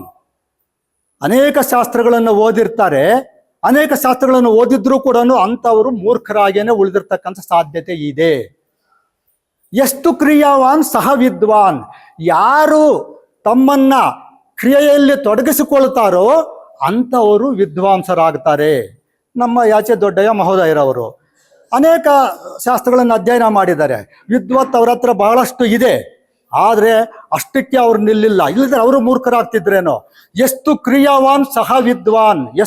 ಯಾರು ತಮ್ಮನ್ನ ತಾವು ಕ್ರಿಯೆಯಲ್ಲಿ ತೊಡಗಿಸಿಕೊಳ್ತಾರೋ ಅಂಥವ್ರು ಮಾತ್ರ ವಿದ್ವಾಂಸರಾಗಲಿಕ್ಕೆ ಅರ್ಹರಿರ್ತಾರೆ. ಅವರು ವಯೋವೃದ್ಧರಾಗಿದ್ರೂ ಕೂಡ ಅವರು ತಮ್ಮನ್ನ ತೊಡಗಿಸ್ಕೊಂಡಿರ್ತಕ್ಕಂಥ ಸಂಘಟನೆಗಳಲ್ಲಿ ಲೆಕ್ಕವೇ ಇಲ್ಲ. ಆಶ್ಚರ್ಯ ಆಗುತ್ತೆ, ಹೇಗೆ ಅವರು ಎಲ್ಲ ಈ ಸಂಘಟನೆಗಳಲ್ಲಿ ತಮ್ಮನ್ನು ತೊಡಗಿಸ್ಕೊಂಡು ಅವೆಲ್ಲವೂ ಕೂಡ ಸುಲಲಿತವಾಗಿ ಅಲ್ಲಿ ನಡ್ಕೊಂಡು ಹೋಗ್ಬೇಕು ಕಾರ್ಯಕ್ರಮಗಳು. ಅಖಿಲ ಭಾರತ ಅವರು ಸರ್ವೋದಯ ಮಂಡಳಿಯಲ್ಲಿ ಅದಕ್ಕೆ ಮೊದಲು ಕಾರ್ಯದರ್ಶಿಯಾಗಿದ್ದರು, ಈಗ ಅಧ್ಯಕ್ಷರಾಗಿದ್ದಾರೆ. ಕೊರೋನಾ ಸಮಯದಲ್ಲಿ ಅಖಿಲ ಭಾರತ ಸರ್ವೋದಯ ಮಂಡಳಿಯಿಂದ ಪ್ರತಿ ದಿನ ಉಪನ್ಯಾಸವನ್ನು ಆನ್ಲೈನ್ ಮೂಲಕ ನಡೆಸ್ಕೊಡ್ತಾ ಇದ್ರು. ಗಾಂಧೀಜಿಯವರ ಬಗ್ಗೆ, ಅನೇಕ ಸ್ವಾತಂತ್ರ್ಯ ಹೋರಾಟಗಾರರ ಬಗ್ಗೆ ಉಪನ್ಯಾಸಗಳು ಪ್ರತಿನಿತ್ಯ ಕೂಡ ಶಾಲಾ ಮಕ್ಕಳ ಮುಖಾಂತರನೂ, ಕೆಲವು ಸಾರಿ ತಿಳಿದಂತಹ ವಿದ್ವಾಂಸರ ಮುಖಾಂತರ, ಕೆಲವು ಸಾರಿ ಶಾಲಾ ಮಕ್ಕಳ ಮುಖಾಂತರ ಕೂಡ ಪ್ರತಿನಿತ್ಯ ನಿರಂತರವಾಗಿ 1-2-3 ತಿಂಗಳು ಆನ್ಲೈನ್ ಮೂಲಕ ಅವರು ನಡೆಸ್ಕೊಟ್ರು. ಆದ್ದರಿಂದ ಎಷ್ಟು ಕ್ರಿಯಾವಾನ್ ಸಹ ವಿದ್ವಾನ್. ಯಾರು ತಮ್ಮನ್ನು ತಾವು ತೊಡಗಿಸಿಕೊಳ್ತಾರೋ ಆ ಜ್ಞಾನವನ್ನು, ಅಧ್ಯಯನ ಬೇರೆ ಅಧ್ಯಾಪನ ಬೇರೆ. ಅಧ್ಯಯನ ಮಾಡಿದ್ದನ್ನ ಇನ್ನೊಬ್ಬರಿಗೆ ತಿಳಿಸ್ಕೊಡ್ಬೇಕು, ಅದನ್ನ ಬೇರೆಯವರಿಗೆ ಹಂಚಬೇಕು. ಅಂತಹ ಕ್ರಿಯಾಶೀಲ ವ್ಯಕ್ತಿ ಯಾರಿರ್ತಾನೋ ಅವನು ಮಾತ್ರ ವಿದ್ವಾಂಸನಾಗಲಿಕ್ಕೆ ಸಾಧ್ಯ. ಸುಚಿಂತಿತಂ ಔಷಧಂ ಆತುರಾಣಾಂ ನಾಮ ಮಾತ್ರೇಣ ನಾ ಕರೋತ್ ಅರೋಗಂ. ಸುಚಿಂತಿತಂ ಔಷಧಂ. ಡಾಕ್ಟರ್ ಹತ್ರ ಹೋಗ್ತೀವಿ, ಡಾಕ್ಟ್ರು ನಿಮಗೆ ಎಲ್ಲವನ್ನು ಚೆಕ್ ಮಾಡಿ ಪರೀಕ್ಷೆ ಮಾಡಿ ಸುಚಿಂತಿತಂ ಔಷಧಂ, ಒಳ್ಳೆಯ ಔಷಧವನ್ನ, ಇದನ್ನು ತೆಗೆದುಕೊಂಡ್ರೆ ನಿನ್ನ ಎಲ್ಲ ರೋಗಗಳಿಂದ ನೀನು ವಿಮುಕ್ತನಾಗ್ತೀಯ ಅಂತಂದೇಳಿ ಆ ಔಷಧವನ್ನ ಡಾಕ್ಟ್ರು ನಿಮಗೆ ಕೊಡ್ತಾರೆ. ಸುಚಿಂತಿತಂ ಔಷಧಂ ಆತುರಾಣಂ. ಆತುರಾಣಂ ಅಂದ್ರೆ ರೋಗಿಯಾಗಿರ್ತಕ್ಕಂಥವನಿಗೆ ಔಷಧವನ್ನ ಕೊಟ್ಟರು. ನಾಮ ಮಾತ್ರೇಣ ನಾ ಕರೋತ್ ಅರೋಗಂ. ಆ ಔಷಧವನ್ನು ಅವರು ಕೊಟ್ಟರು, ಅದನ್ನ ನೀನು ಅದನ್ನು ಸ್ವೀಕಾರ ಮಾಡಬೇಕು, ಆ ಔಷಧವನ್ನು ಸೇವನೆ ಮಾಡಬೇಕು. ಆಗ ನೀನು ಆ ರೋಗದಿಂದ ವಿಮುಕ್ತನಾಗ್ತೀಯ. ಬರೇ ನಾಮ ಮಾತ್ರೇಣ, ಒಳ್ಳೆಯ ಔಷಧ ಕೊಟ್ಟಿದ್ದಾರೆ ಇದಿಂಥದ್ದು ಅಂತ ಹೆಸರು ಹೇಳ್ಕೊಂಡು ನೀನು ಸುಮ್ಮನೆ ಇದ್ರೆ ನಿನ್ನ ರೋಗದಿಂದ ನೀನು ವಿಮುಕ್ತನಾಗುವುದಿಲ್ಲ. ನಾಮ ಮಾತ್ರೇಣ ನಾ ಕರೋತ್ ಅರೋಗಂ ಅಂತೇಳಿ ಆ ಸುಭಾಷಿತಕಾರ ಇದಕ್ಕೆ ಮುಂದುವರೆದು ಆ ದೃಷ್ಟಾಂತವನ್ನು ನೀಡ್ತಾನೆ. ಯಾರು ವಿದ್ವಾಂಸರಾಗಿರ್ತಾರೆ ಅಂತಂದೇಳಿ ಅದಕ್ಕೆ ಸಾಕ್ಷಾತ್ ನಮ್ಮ ಆಚೆ ದೊಡ್ಡ, ಯಾಕಂದ್ರೆ ಅವರು ರಾಮಕೃಷ್ಣ ಗ್ರಾಮಾಂತರ ಒಂದು ಪ್ರೌಢಶಾಲೆಯಲ್ಲಿ ಅವರೇ ವಿದ್ಯಾರ್ಥಿ ಆಗಿದ್ದು, ಆ ನಂತರ ಅವರು ಅಧ್ಯಯನವನ್ನು ಮಾಡ್ತಾರೆ, ಮಾಸ್ಟರ್ ಡಿಗ್ರಿ ಮಾಡ್ತಾರೆ, MA ಕನ್ನಡ MA ಎಲ್ಲ ಮಾಡಿ ಮತ್ತೆ ಅದೇ ಸ್ಕೂಲ್ಗೆ ಅವರೇ ಅಧ್ಯಾಪಕರಾಗಿ ಹೋಗ್ತಾರೆ. ಅದೇ ಸ್ಕೂಲ್ಗೆ ಅಧ್ಯಾಪಕರಾಗಿ ಹೋಗಿ ಅಲ್ಲಿ ಮತ್ತೆ ಮುಖ್ಯೋಪಾಧ್ಯಾಯರಾಗಿ ಸೇವೆ ಸಲ್ಲಿಸಿ ಮತ್ತೆ ಈಗ ನಿವೃತ್ತರಾದಾಗ ನನಗೆ ಆಶ್ಚರ್ಯ, ಈಗ ಮತ್ತೆ ಆ ಸಂಸ್ಥೆಯ ಅಧ್ಯಕ್ಷರು ಕೂಡ ಅವರೇ ಆಗಿದ್ದಾರೆ ಅಂತಂದೇಳಿ. ನಾನು ಆ ಸಂಸ್ಥೆಗೆ ಒಂದು ಸಾರಿ ನನ್ನನ್ನು ಕರೆಸಿದ್ರು, ಕನ್ನಡ ರಾಜ್ಯೋತ್ಸವದ ವಿಷಯದ ಬಗ್ಗೆ ಏನೋ ಕರೆಸಿದ್ರು. ಅದು ಒಂದು ವಿಶೇಷವಾದ ಶಾಲೆ, ಕನ್ನಡ ಮಾಧ್ಯಮದಲ್ಲೇನೇನೆ 1ರಿಂದ 10ನೇ ತರಗತಿಯವರೆಗೂ ಕೂಡ ಅಲ್ಲಿ ಶಿಕ್ಷಣವನ್ನ ನೀಡ್ತಕ್ಕಂಥ ಒಂದು ವಿಶೇಷವಾದ ಆ ಒಂದು ವಿದ್ಯಾಸಂಸ್ಥೆ ಅದು. ಯಾಕಂದ್ರೆ ಕನ್ನಡ ಭಾಷೆ ಅತ್ಯಂತ ಸತ್ವಯುತವಾದ ಭಾಷೆ. ಕನ್ನಡ ಭಾಷೆಗೆ ಇರ್ತಕ್ಕಂಥ ಒಂದು ಸತ್ವ, ಅದರಲ್ಲಿ ಇರ್ತಕ್ಕಂಥ ಒಂದು ಸಾರ ಬೇರೆ ಭಾಷೆಗಳಲ್ಲಿ ನಾವು ಕಾಣಲಿಕ್ಕೆ ಸಾಧ್ಯ ಇಲ್ಲ. ಆ ಕನ್ನಡ ಭಾಷೆ ಇಡೀ ನಾವು ಭಾರತದಲ್ಲಿ 8 ಜನ ಜ್ಞಾನಪೀಠ ಪ್ರಶಸ್ತಿಯನ್ನು ಪಡೆದಿರ್ತಕ್ಕಂಥ ಒಂದು ಏಕೈಕ ಭಾಷೆ ನಮ್ಮ ಕನ್ನಡ ಭಾಷೆ. ಅತ್ಯಂತ ಹೆಚ್ಚಿನ ಜ್ಞಾನಪೀಠ ಪ್ರಶಸ್ತಿಗಳು ಸಿಕ್ಕಿರೋದು ಯಾವುದಕ್ಕೆ ಅಂತಂದರೆ ಅದು ಕನ್ನಡ ಭಾಷೆಗೆ. ಆ ಮಾತೃಭಾಷೆ, ನಾವೆಲ್ಲ ಮಾತೃಭಾಷೆ, ನಾನು ಓದಿದ್ದು ನಮ್ಮ ಹೈಸ್ಕೂಲ್ವರೆಗೂ ಕೂಡ ಕನ್ನಡ ಮೀಡಿಯಮ್ಮೇ. ನಮ್ಮ ಶ್ರೀಮತಿ ಅವರು ಓದಿದ್ದು ಕನ್ನಡ ಮೀಡಿಯಮ್ಮೇ. ನಾನು ಒಬ್ಬ KS ಆಫೀಸರ್ ಆಗಿ ಅಸಿಸ್ಟೆಂಟ್ ಡೈರೆಕ್ಟರಾಗಿ ರಿಟೈರ್ ಆದೆ. ನಮ್ಮ ಶ್ರೀಮತಿ ಅವರು IASಗೆ ಒಂದು ಮೆಟ್ಟಿಲು, ಅಪರ ನಿರ್ದೇಶಕರು, ಕೃಷಿ ಮಾರಾಟ ಇಲಾಖೆಯಲ್ಲಿ ಅಪರ ನಿರ್ದೇಶಕರಾಗಿದ್ದಾರೆ. ನೆಕ್ಸ್ಟ್ ಡೈರೆಕ್ಟ್ರೇ, ಒಂದು ಮೆಟ್ಟಿಲು IAS. ಅವರು ಕೂಡ ಕನ್ನಡ ಮಾಧ್ಯಮದಲ್ಲೇನೇ ವಿದ್ಯಾರ್ಜನೆಯನ್ನು ಮಾಡಿರ್ತಕ್ಕಂಥವ್ರು. ಕನ್ನಡ ಮೀಡಿಯಂ ಓದಿದ್ರೆ ಅದರಿಂದ ಏನು ಪ್ರಯೋಜನ ಆಗಲ್ಲ, ಇಂಗ್ಲೀಷಿಗೆ ಸೇರಿಸ್ಬೇಕು ಅಂತಕ್ಕಂಥ ಒಂದು ಮೂಢನಂಬಿಕೆ, ಒಂದು ಏನೋ ಒಂದು ಜನಗಳಿಗೆ ಆ ಒಂದು ತಪ್ಪು ಕಲ್ಪನೆ ಬಂದುಬಿಟ್ಟಿದೆ ಎಲ್ಲರಿಗೂ ಕೂಡ. ಮಕ್ಕಳನ್ನ ತಗೊಂಡು ಕನ್ನಡ ಇಂಗ್ಲೀಷ್ ಮೀಡಿಯಮ್ಗೆ ಸೇರಿಸ್ತಾರೆ. ಇವತ್ತು ಯಾರ್ಯಾರು ಒಂದು ಅದ್ಭುತವಾದ ಸಾಧನೆಯನ್ನು ಮಾಡಿದ್ದಾರೆ, IAS, KS, IRS ಯಾವುದೇ ಇರಲಿ, ಎಲ್ಲವುಗಳಲ್ಲೂ ಕೂಡ ಕನ್ನಡ ಮೀಡಿಯಮಿಂದ ಬಂದಿರತಕ್ಕಂಥವರೇನೆ ಬಹಳಷ್ಟು ಜನ ಇದ್ದಾರೆ. ಇದನ್ನು ನಾವು ಅರ್ಥ ಮಾಡ್ಕೋಬೇಕು. ಕನ್ನಡ ಭಾಷೆ ಬಹುಶಃ ಅದರಂಥ ನಾನು ಯಾತಕ್ಕೆ ಅದರ ಬಗ್ಗೆ ವಿಶೇಷವಾಗಿ ಹೇಳ್ತೀನಿ ಅಂತ ಹೇಳಿದ್ರೆ, ನಿಮಗೆ ಕನ್ನಡ ಭಾಷೆಯ ಕವಿರಾಜ ಮಾರ್ಗಕಾರ ಒಂದು ಆ ಕೃತಿಯಲ್ಲಿ ಒಂದು ಮಾತು ಹೇಳ್ತಾನೆ ಆತ. ಕಸವರಮೆಂಬುದು ನೆರೆ ಸೈರಿಸಲಾರ್ಪಡೆ ಪರಧರ್ಮಮುಮಂ ಪರ ವಿಚಾರಮುಮಂ. ಎಂಥ ಒಂದು ಅದ್ವಿತೀಯವಾದ ಒಂದು ಈ ಶ್ಲೋಕ. ಸಾರ್ವತ್ರಿಕವಾಗಿ ಸಾರ್ವಕಾಲಿಕವಾಗಿ ಸಲ್ಲುವಂಥ ಈ ಸತ್ಯ ಬೇರೆ ಯಾವುದೇ ಸಾಹಿತ್ಯದಲ್ಲಿ ನಾವು ನೋಡ್ಲಿಕ್ಕೆ ಸಾಧ್ಯ ಇಲ್ಲ. ಕಸವರಮೆಂಬುದು ನೆರೆ ಸೈರಿಸಲಾರ್ಪಡೆ ಪರಧರ್ಮಮುಮಂ ಪರ ವಿಚಾರಮುಮಂ ಅಂತ ಹೇಳ್ತಾನೆ ಅಲ್ಲಿ ಕವಿ. ಏನದು ಕಸವರ ಅಂದರೆ ಬಂಗಾರ ಅಂತ. ಯಾವುದು ಬಂಗಾರ? ಯಾವುದು ಬಂಗಾರ ಅಂತಂದರೆ ಪರಧರ್ಮವನ್ನು ನಾವು ದ್ವೇಷಿಸಬಾರದು. ನೆರೆ ಸೈರಿಸಲಾರ್ಪಡೆ, ಅದನ್ನು ಸಹಿಸ್ಕೊಳ್ಬೇಕು, ಬೇರೆಯವರ ಧರ್ಮವನ್ನ. ಪರ ವಿಚಾರಮುಮಂ, ನೆರೆ ಸೈರಿಸಲಾರ್ಪಡೆ ಪರಧರ್ಮಮುಮಂ ಪರ ವಿಚಾರಮುಮಂ. ಬೇರೆಯವರ ಧರ್ಮವನ್ನ, ಬೇರೆಯವರ ವಿಚಾರವನ್ನು ಕೂಡ ನಾವು ಸಹಿಸ್ಕೊಳ್ತಕ್ಕಂಥ ಶಕ್ತಿ ನಮಗೆ ಇರಬೇಕು ಅಂತ ಒಂದು ಸಹೃದಯತೆ ನಮ್ಮಲ್ಲಿ ಇರಬೇಕು. ಆಗ ಮಾತ್ರ ಆ ವ್ಯಕ್ತಿ ಶ್ರೇಷ್ಠತೆಯನ್ನು ಸಾಧಿಸ್ಲಿಕ್ಕೆ ಸಾಧ್ಯ ಅಂತ. ಇಂಥ ಒಂದು ಉಕ್ತಿಯನ್ನು ಬೇರೆ ಯಾವ ಭಾಷೆಯಲ್ಲಿ ನಾವು ನೋಡಲಿಕ್ಕೆ ಸಾಧ್ಯ? ಎಂಥ ಅದ್ಭುತವಾದ ಒಂದು ಹಿತೋಕ್ತಿಯನ್ನು ನಮ್ಮ ಕವಿರಾಜ ಮಾರ್ಗಕಾರ ಅಲ್ಲಿ ಹೇಳಿದ್ದಾನೆ. ಅದಕ್ಕೆ ಆತ ಹೇಳಿರೋದು, ಪದ ನರಿದು ನುಡಿಯಲುಂ ನುಡಿದುದನ್ನು ಅರಿಯಲುಂ ಮಾರ್ಪರ ನಾಡವರ್ಗಳ್ ನಿಜದೀಂ ಕುರಿತೋದದೆಯುಂ ಕಾವ್ಯ ಪ್ರಯೋಗ ಪರಿಣಿತ ಮತಿಗಳ್ ಕನ್ನಡಿಗರ್. ಕನ್ನಡಿಗರಂತಂದರೆ ಅವ್ರು ಎಷ್ಟು ಶಕ್ತಿ ಇದೆ ಅವರಿಗೆ ಅಂತಂದರೆ, ಕುರಿತೋದದೆಯುಂ ಕಾವ್ಯ ಪ್ರಯೋಗ ಪರಿಣತ ಮತಿಗಳ್. ಅವರು ಓದಲಿಲ್ಲ, ಬರೀಲಿಲ್ಲ, ಆದರೂ ಕೂಡ ಕಾವ್ಯ ಬರೀತಕ್ಕಂಥ ಶಕ್ತಿ ಅವರಲ್ಲಿ ಇದೆ. ಅದಕ್ಕೆ ಅನೇಕ ಜನಪದ ಗೀತೆಗಳು ನಮ್ಮ ದೊಡ್ಡಯ್ಯ ಮಹೋದಯರವರು ಅದ್ಭುತವಾಗಿ ಆಡ್ತಾರೆ. ಬೆಳಗಾಗಿ ನಾನೆದ್ದು ಯಾರ್ಯಾರ ನೆನೆಯಾಲೆ ಎಳ್ಳು ಜೀರಿಗೆ ಬೆಳೆವಂತ ಭೂತಾಯಿನ ನಾನೊಮ್ಮೆ ನೆನೆದೆ. ಅದು ಯಾರು ಆ ತಾಯಿ ಎಲ್ಲಿಯೂ ಕೂಡ ವೇದಾಧ್ಯಯನ ಮಾಡಲಿಲ್ಲ, ಯಾವುದು ಸ್ಕೂಲ್ಗೆ ಹೋಗ್ಲಿಲ್ಲ, ಏನೂ ಇಲ್ಲ. ಅವರು ತನಗೆ ತಾನೇ ಅದು ಆಡ್ಕೊಂಡಿರ್ತಕ್ಕಂಥ ಇದೆಲ್ಲರೂ ಕೂಡ. ಅಂತ ಅದ್ಭುತವಾದ ಜನಪದ ಗೀತೆಗಳನ್ನ ನಾವು ನೋಡ್ತೀವಿ. ತೊಟ್ಟಿಲ ಹೊತ್ಕೊಂಡು, ತೋರ್ಬಣ್ಣ ಹೊತ್ಕೊಂಡು ಅಪ್ಪ ಕೊಟ್ಟಮ್ಮೆ ಹೊಡ್ಕೊಂಡು ತಿಟ್ಟೆತ್ತಿ ತಿರುಗಿ ನೋಡಿ ಆ ತಾಯಿಗೆ ತನ್ನ ತವ್ರ ಮನೆ ಮೇಲೆ ಎಷ್ಟು ಆಸೆ ಇದೆ. ಹೆರಿಗೆ ಸಮಯದಲ್ಲಿ ತವ್ರ ಮನೆಗೆ ಹೋಗ್ತಾರೆ. ಈಗಲೂ ಆ ಪದ್ಧತಿ ಇದೆ. ತವ್ರ ಮನೆಗೆ ಕರೆಸಿದ್ದಾರೆ. ಆಕೆ ಹೆರಿಗೆ ಎಲ್ಲ ಮುಗ್ದೋಗಿದೆ, ಒಳ್ಳೆ ಮಗು ಆಗಿದೆ.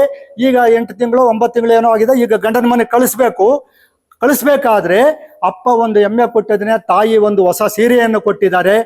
ಅಪ್ಪ ತವರು ಬಣ್ಣ ಉಟ್ಕೊಂಡು, ತೊಟ್ಟಿಲ ಹೊತ್ಕೊಂಡು, ಆ ತೊಟ್ಲಲ್ಲಿ ಆ ಮಗುವನ್ನು ಇಟ್ಕೊಂಡಿದ್ದಾಳೆ ಆಕೆ. ಆ ತೊಟ್ಲು ಹೊತ್ಕೊಂಡಿದ್ದಾಳೆ. ಆ ಅಮ್ಮ ಕೊಟ್ಟಿರ್ತಕ್ಕಂಥ ಹೊಸ ಸೀರೆಯನ್ನು ಉಟ್ಕೊಂಡಿದ್ದಾಳೆ. ಅಪ್ಪ ಕೊಟ್ಟ ಎಮ್ಮೆಯನ್ನು ಹೊಡ್ಕೊಂಡು ಹೋಗ್ತಾ ಇದ್ದಾಳೆ. ಹೋಗಿ ಆ ತಿಟ್ಟು ಅಂದರೆ ಒಂದು ದಿನ್ನೆ, ಆ ದಿನ್ನೆಯನ್ನು ಹಿಂಗೆ ಏರಿರ್ತಕ್ಕಂಥ ದಿನ್ನೆ, ಅದು ಎತ್ತರವಾಗಿರ್ತಕ್ಕಂಥ ಒಂದು ಪ್ರದೇಶ, ಅಲ್ಲಿಗೆ ಏರಿ ಮತ್ತೆ ಇಳಿಬೇಕು ಅವ್ರೂರಿಗೆ. ಇಳಿದು ಕೂಡ್ಲೇನೆ ಇಲ್ಲಿ ತವ್ರ ಮನೆ ಕಾಣಿಸೋದಿಲ್ಲ ಆಕೆಗೆ, ತವ್ರ ಮನೆ ಕಾಣಿಸೋದಿಲ್ಲ. ಅದಕ್ಕೆ ಅಲ್ಲಿಂದ ಮತ್ತೊಮ್ಮೆ ತವ್ರ ಮನೆಯನ್ನ ನೋಡ್ತಾಳಂತೆ ಆಕೆ. ತಿಟ್ಟೆತ್ತಿ ತಿರುಗಿ ನೋಡ್ಯಾಳ, ಅಯ್ಯೋ ಅಮ್ಮನ ಮನೆ ನನಗೆ ಕಾಣಿಸ್ದಾಗುತ್ತಲ್ಲ, ನೀನು ಇಳಿದು ಬಿಡ್ತೀನಿ ಈಗ ಅಂತಂದೇಳಿ ಆಕೆ ಆ ತವ್ರ ಮನೆ ಬಗ್ಗೆ ಆಕೆ ಎಂಥ ಅಭಿಮಾನ ಇತ್ತು. ಅಲ್ಲಿ ನಿಂತ್ಕೊಂಡು ಮತ್ತೊಮ್ಮೆ ಆ ತವ್ರ ಮನೆ ಕಡೆ ನೋಡಿ ಆಮೇಲೆ ಗಂಡನ ಮನೆ ಕಡೆ ಆಕೆ ಸಾಗುತ್ತಾಳೆ. ಎಂಥ ಅದ್ಭುತವಾದ ಗೀತೆ ಇದು. ಯಾರು ಹೇಳ್ಕೊಟ್ಟಿಲ್ಲ ಆಕೆಗೆ. ಆಕೆ ಮನಸ್ಸಿಗೆ ಅನಿಸಿತ್ತು, ಅದನ್ನು ಆ ಜನಪದಕಾರರು ಅವರೇನೇ ಎಲ್ಲ ಬರ್ಕೊಂಡಿರ್ತಕ್ಕಂಥದ್ದು. ಅಳುವ ಕಂದನ ತುಟಿಯು ಹವಳಾದ ಕುಡಿಯಾಂಗ, ಕುಡಿಹುಬ್ಬು ಬೇವಿ ನೆಸಳಾಂಗ, ಕುಡಿಹುಬ್ಬು ಬೇವಿ ನೆಸಳಾಂಗ ಕಣ್ಣೋಟ ಶಿವನ ಕೈಯಲಗು ಹೊಳೆದಾಂಗ. ಆ ಮಗು ಎಂಥ ಅದ್ಭುತವಾದ ನೋಡಿ. ಆ ಮಗುವಿನ ಬಗ್ಗೆ ಆಕೆ ಹೆಂಗೆ ಹೇಳ್ತಾ ಇದ್ದಾಳೆ, ಅಳುವ ಕಂದನ ತುಟಿಯು ಹವಳಾದ ಕುಡಿಯಾಂಗ. ಯಾವ ಲಿಫ್ಟಿಕ್ಕು ಯಾವ ಥರದ್ದು ಏನು ಬೇಕಿಲ್ಲ ಅದಕ್ಕೆ. ಹವಳ ಹೆಂಗಿರುತ್ತೆ, ಹವಳ ನೋಡ್ತೀವಿ ನಾವು ಎಷ್ಟು ಎಂಥ ಅದು ಅದ್ಭುತವಾದ ಒಂದು ಇದು. ಆ ಕೆಂಪಗಿರುತ್ತೆ, ಆ ಹವಳದ ರೀತಿಯಲ್ಲಿ ಆ ಚಿಕ್ಕ ಮಗುವಿನ ತುಟಿ ಅದು ಹೊಳಿತಾ ಇದೆ ಅಂತೆ. ಆ ತಾಯಿಗೆ ಅನಿಸ್ತಕ್ಕಂಥದ್ದು ತನ್ನ ಕಂದನನ್ನು ಹೆಂಗೆ ಹೊಗಳ್ತಾ ಇದ್ದಾಳೆ. ಅಳುವಂದ ಕಂದನ ತುಟಿಯು ಹವಳಾದ ಕುಡಿಯ ಅಂಗ, ಕುಡಿಹುಬ್ಬು ಬೇವಿನ ಎಸಳ ಅಂಗ. ಆ ಕುಡಿಯ ಹುಬ್ಬು ಬೇವಿನ ಎಲೆ ನಾವೇ ನೋಡಿದ್ವಿ ಎಷ್ಟು ಚೆನ್ನಾಗಿ ಬೇವಿನ ಎಲೆ ಕೊನೆಗೆ ಹಿಂಗೆ ಸೇರ್ಕೊಳ್ಳುತ್ತೆ ಹೋಗಿ. ನಮ್ಮ ಕಣ್ಣು ಹುಬ್ಬು ಹೇಗಿರ್ತೈತೋ ಅದೇ ರೀತಿ ಆ ಬೇವಿನ ಎಲೆಗೆ ಆಕೆ ಹೋಲಿಸ್ತಾಳೆ. ಕುಡಿಹುಬ್ಬು ಬೇವಿನ ಎಸಳ ಅಂಗ, ಕಣ್ಣೋಟ ಶಿವನ ಕೈಯಲಗು ಹೊಳೆದಾಂಗ. ಆ ಕಣ್ಣು ನೋಟ ಇದೆಯಲ್ಲ, ಮಗುವಿನ ನೋಟ, ಈಶ್ವರನ ತ್ರಿಶೂಲ ಇದೆಯಲ್ಲ, ಅದು ಹೇಗೆ ಪ್ರಕಾಶಮಾನವಾಗಿ ಹೊಳೆಯುತ್ತೋ ಅಷ್ಟು ಪ್ರಕಾಶಮಾನವಾಗಿ ಆ ಮಗುವಿನ ಕಣ್ಣಿನ ನೋಟ ಹೊಳೆಯುತ್ತಂತೆ. ಆ ತಾಯಿಗೆ ನೋಡಿ, ಆ ಮಗುವನ್ನು ನೋಡಿ ಆ ತಾಯಿ ಆಡಿರ್ತಕ್ಕಂಥದ್ದು ಇದು ಜನಪದ ಗೀತೆ. ಇದನ್ನ ಕುರುತೋದದೆಯಂ ಕಾವ್ಯ ಪ್ರಯೋಗ ಪರಿಣಿತಂಬತಿಗಳು, ಕನ್ನಡಿಗರ್ ನಿಜದೆಂ ಕುರುತೋದದೆಯಂ ಕಾವ್ಯ ಪ್ರಯೋಗ ಪರಿಣಿತಂಬತಿಗಳು. ಇವೆ ಈ ಜನಪದ ಗೀತೆಗಳನ್ನು ನಮಗೆ ಅನೇಕ ಸಾಕ್ಷಿಗಳಾಗಿ ದೊರಕ್ತವೆ. ಎಂತಹ ಅವರು ನಮ್ಮ ಕನ್ನಡಿಗರಾಗಿದ್ದರು ಅಂತಂದೇಳಿ. ಇನ್ನು ನಮ್ಮ ಕನ್ನಡಿಗರ ಬಗ್ಗೆ ನಮ್ಮ ಪಂಪ ಗೊತ್ತಿದೆ, ಪಸರಿಪ ಕನ್ನಡ ಕೊಡೆಯ ನೋರುವನೇ ಪಂಪ ಅಂತೇಳಿ. ಇಡೀ ಕನ್ನಡ ಸಾಹಿತ್ಯಕ್ಕೆ ಆದಿಕವಿ ಪಂಪ, ಅದ್ಭುತವಾದ ಕವಿ ಆತ. ಮಾನವ ಕುನತಾಲೊಂದೇ ವಲಂ ಅಂತ ಹೇಳ್ತಾನೆ. ಕುಲಂ ಕುಲಂ ಅಲ್ತು ಅವನು ಕರ್ಣನ ಮುಖಾಂತರ ಹೇಳಿಸ್ತಾನೆ ಆ ಮಾತನ್ನು. ಕುಲಂ ಕುಲಂ ಅಲ್ತು ಗುಣಂ ಕುಲಂ ಛಲಂ ಕುಲಂ ಗುಣಂ ಕುಲಂ ಅಭಿಮಾನಂ ಕುಲಂ ಅಣ್ಮು ಕುಲಂ ಅಂತಂದೇಳಿ ಆ ಕರ್ಣನ ಮುಖಾಂತರ ಆ ಪಂಪ ಹೇಳುತ್ತಾನೆ. ಕುಲ ಅಂತಕ್ಕಂಥದ್ದು ಇಲ್ಲವೇ ಇಲ್ಲ, ಎಲ್ಲಿ ಸದ್ಗುಣ ಇರ್ತತೋ ಅವನೇ ಕುಲೀನ, ಅವನೇ ಶ್ರೇಷ್ಠವಾದವನು ಅಂತಂದೇಳಿ. ಗುಣಂ ಕುಲಂ ಛಲಂ ಕುಲಂ ಅಭಿಮಾನಂ ಕುಲಂ. ಎಂಥ ಪಂಪ ಆತ ಕನ್ನಡಿಗರ ಬಗ್ಗೆ ಆತ ಹೇಳ್ತಕ್ಕಂಥದ್ದು. ಅದನ್ನು ಒಂದೇ ಒಂದು ಲೈನ್ ಎಷ್ಟು ಚೆನ್ನಾಗಿ ಹೇಳ್ತಾನೆ ಆತ ಅಂದರೆ, ಚಾಗದ ಭೋಗದ ಅಕ್ಕರದ ಗೇಯದ ಗೊಟ್ಟಿಯ ಅಲಂಪಿನ ಇಂಪುಗಳ್ಗಾಗರಮಾದ ಮಾನಸರೇ ಮಾನಸರ್.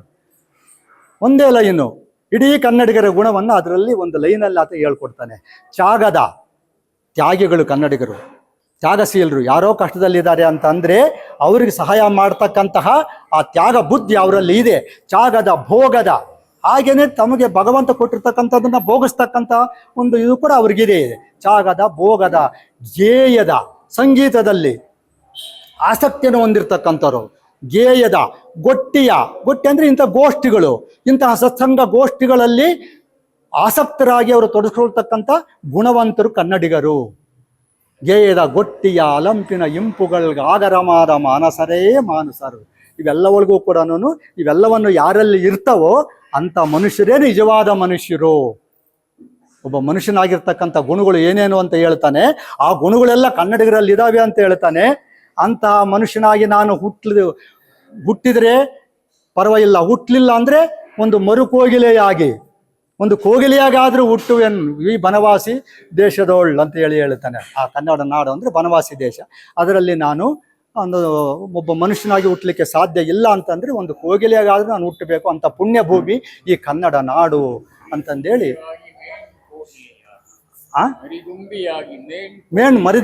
ಮರಿದುಂಬಿಯಾಗಿ ಮೇಣ್ ಕೋಗಿಲೆಯಾಗಿ ಪುಟ್ಟುವುದು ಈ ಬನವಾಸಿ ದೇಶದೋಳ್ ಅಂತ ಹೇಳ್ತಾನೆ. ಒಂದು ದುಂಬಿಯಾಗಿ ಅಥವಾ ಕೋಗಿಲೆಯಾಗಿ ಹುಟ್ಟಿದ್ರೆ ಕೂಡ ನನ್ನ ಬದುಕು ಸಾರ್ಥವಾಗುತ್ತೆ. ಕನ್ನಡ ನಾಡು ಎಂಥ ಶ್ರೇಷ್ಠವಾದ ನಾಡಾಗಿತ್ತು, ಅವ್ರ ಗುಣ ಎಂಥದ್ದು ಅಂತಕ್ಕಂಥದ್ದನ್ನ ಅಲ್ಲಿ ಪಂಪ ಮಹಾಕವಿ ಅದ್ಭುತವಾಗಿ ಹೇಳ್ತಾ ಬರ್ತಾನೆ. ನಮ್ಮ ಕನ್ನಡದ ಒಂದು ಸಾಹಿತ್ಯ ಅತ್ಯಂತ ಶ್ರೀಮಂತವಾದ ಸಾಹಿತ್ಯ.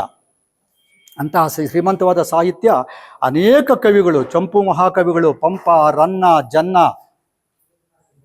ಕುಮಾರವ್ಯಾಸ, ಅದು ನಮ್ಮ ಷಟ್ಪದಿಗಳ ಕಾಲಕ್ಕೆ ಬರ್ತಕ್ಕಂಥವ್ರು. ಇವರೆಲ್ಲ ಕೂಡ ಚಂಪು ಮಹಾಕವಿಗಳು. ಚಂಪುಗಳಲ್ಲಿ ಪಂಪ ಇದ್ದಾನೆ. ರನ್ನ ನನಗೆ ಗದಾಯುದ್ಧ ನೋಡ್ಬಿಟ್ರೆ ಒಂದೇ ಒಂದು ಸಾಲು, ನೀರೊಳಗಿರ್ದುಂ ಭ್ರಮರ್ತನ್ ಉರುಗ ಪತಾಕಂ, ಸಾಕು ಒಂದೇ ಸಾಲು. ಎಂಥ ಅದ್ಭುತವಾದ ರೂಪಕ ಗೊತ್ತಿತ್ತು ಅವನು ರನ್ನನಿಗೆ. ಅಂದರೆ ಆ ದುರ್ಯೋಧನ ನೀರಲ್ಲಿ ಮುಳುಗಿದಾನೆ, ಅವನು ಧರ್ಮರಾಯ ಮತ್ತೆ ಅರ್ಜುನ, ನಕುಲ, ಸಹದೇವ ಎಲ್ಲರೂ ಬೈತಾರೆ, ಏನೇನೋ ಮಾಡಿ ಬೈತಾರೆ ಅವನ ಮೇಲಕ್ಕೆ ಮಾಡಬೇಕು ಅಂತೇಳಿ. ಯಾರು ಬೈದ್ರು ಅವನ ಮೇಲಕ್ಕೆ ಬರೋದಿಲ್ಲ. ಆಗ ಈ ಭೂತು ಎನ್ನ ಸರಂಗೆಲ್ದೊಡೆ ಬರೋದಿಲ್ಲ ಮೇಲಕ್ಕೆ, ಅವನು ನಾನೇ ಬರ್ತೀನಿ ಈಗ ಅಂತ ಭೀಮ ಬರ್ತಾನೆ.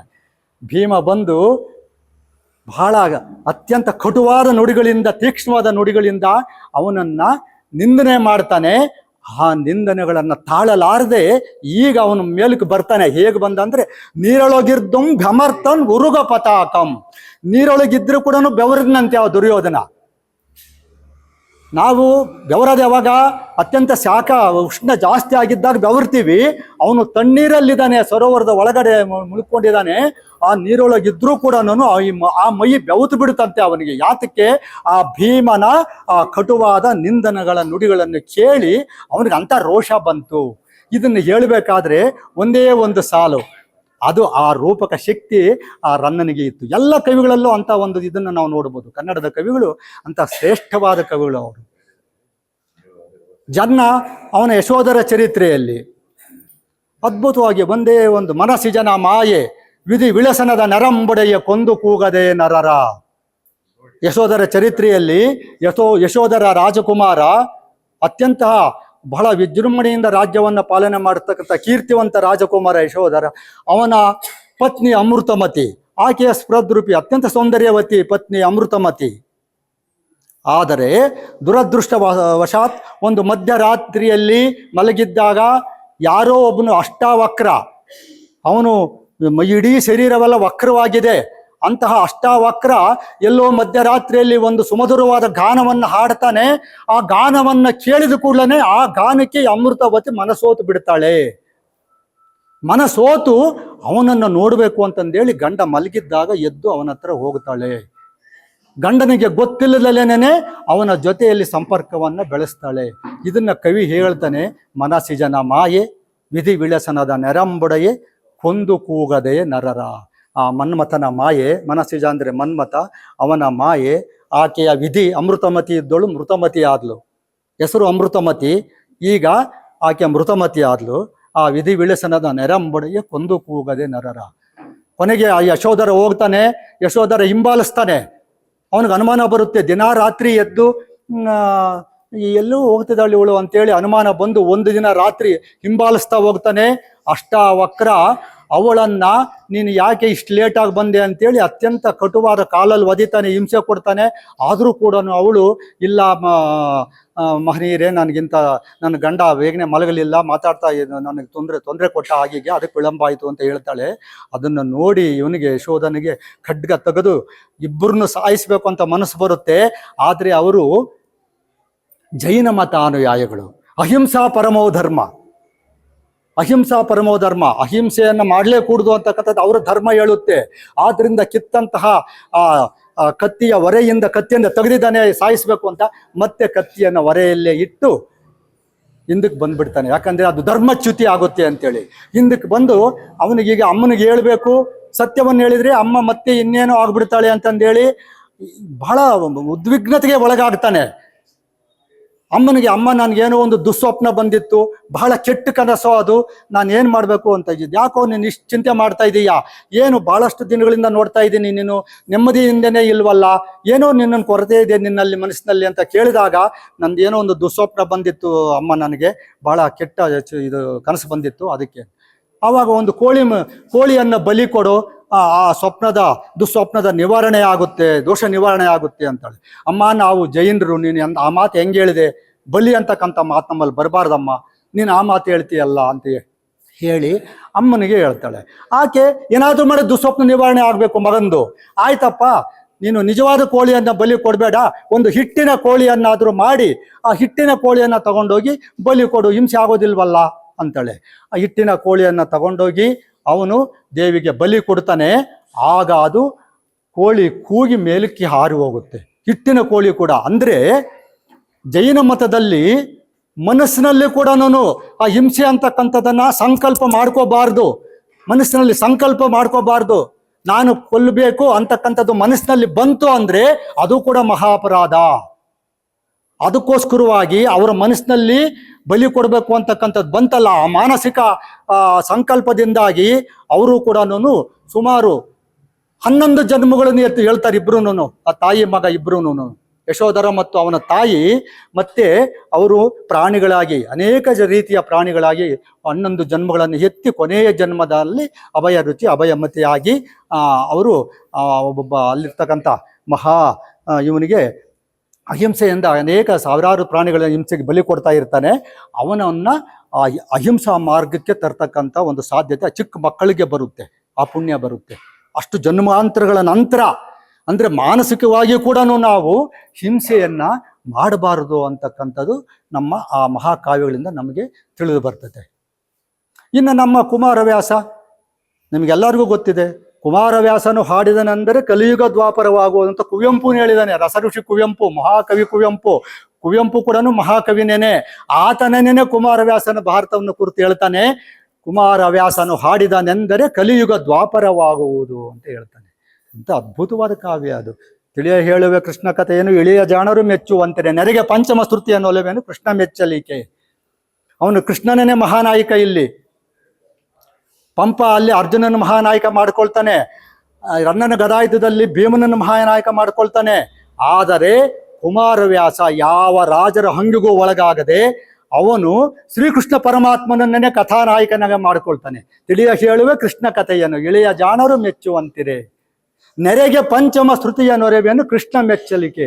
ಅದು ಪಂಚಮ ಶ್ರುತಿ, 5ನೇ ವೇದ ಇದ್ದಂಗೆ. ನೀವು ಯಾವ 4 ವೇದಗಳು ಓದದೇ ಇದ್ರೂ ಚಿಂತೆ ಇಲ್ಲ, ಕುಮಾರವ್ಯಾಸ ಭಾರತವನ್ನು ಓದಿದ್ರೆ ಸಾಕು, ನಿಮಗೆ ಆ ವೇದಗಳನ್ನು ಓದಿದಂತಹ ಎಲ್ಲ ಪುಣ್ಯವು ಕೂಡ ನಿಮಗೆ ಸಿಗುತ್ತೆ. ಯಾತಕ್ಕಂದ್ರೆ ಅದರಲ್ಲಿ ಅರಸುಗಳಿಗಿದು ವೀರ ದ್ವಿಜರಿಗೆ ಪರಮ ವೇದದ ಸಾರ, ಯೋಗೀಶ್ವರರ ತತ್ವ ವಿಚಾರ, ವಿರಹಿಗಳ ಶೃಂಗಾರ, ವಿದ್ಯಾ ಪರಿಣಿತರ ಅಲಂಕಾರ, ಕಾವ್ಯಕ್ಕೆ ಗುರುವಿನಲು ರಚಿಸಿದನು ಕುಮಾರವ್ಯಾಸ ಭಾರತವ. ಯಾರಿಗೇನೇನಬೇಕೆಲ್ಲ ಸಿಗುತ್ತೆ. ಅರಸುಗಳಿಗಿದು ವೀರ,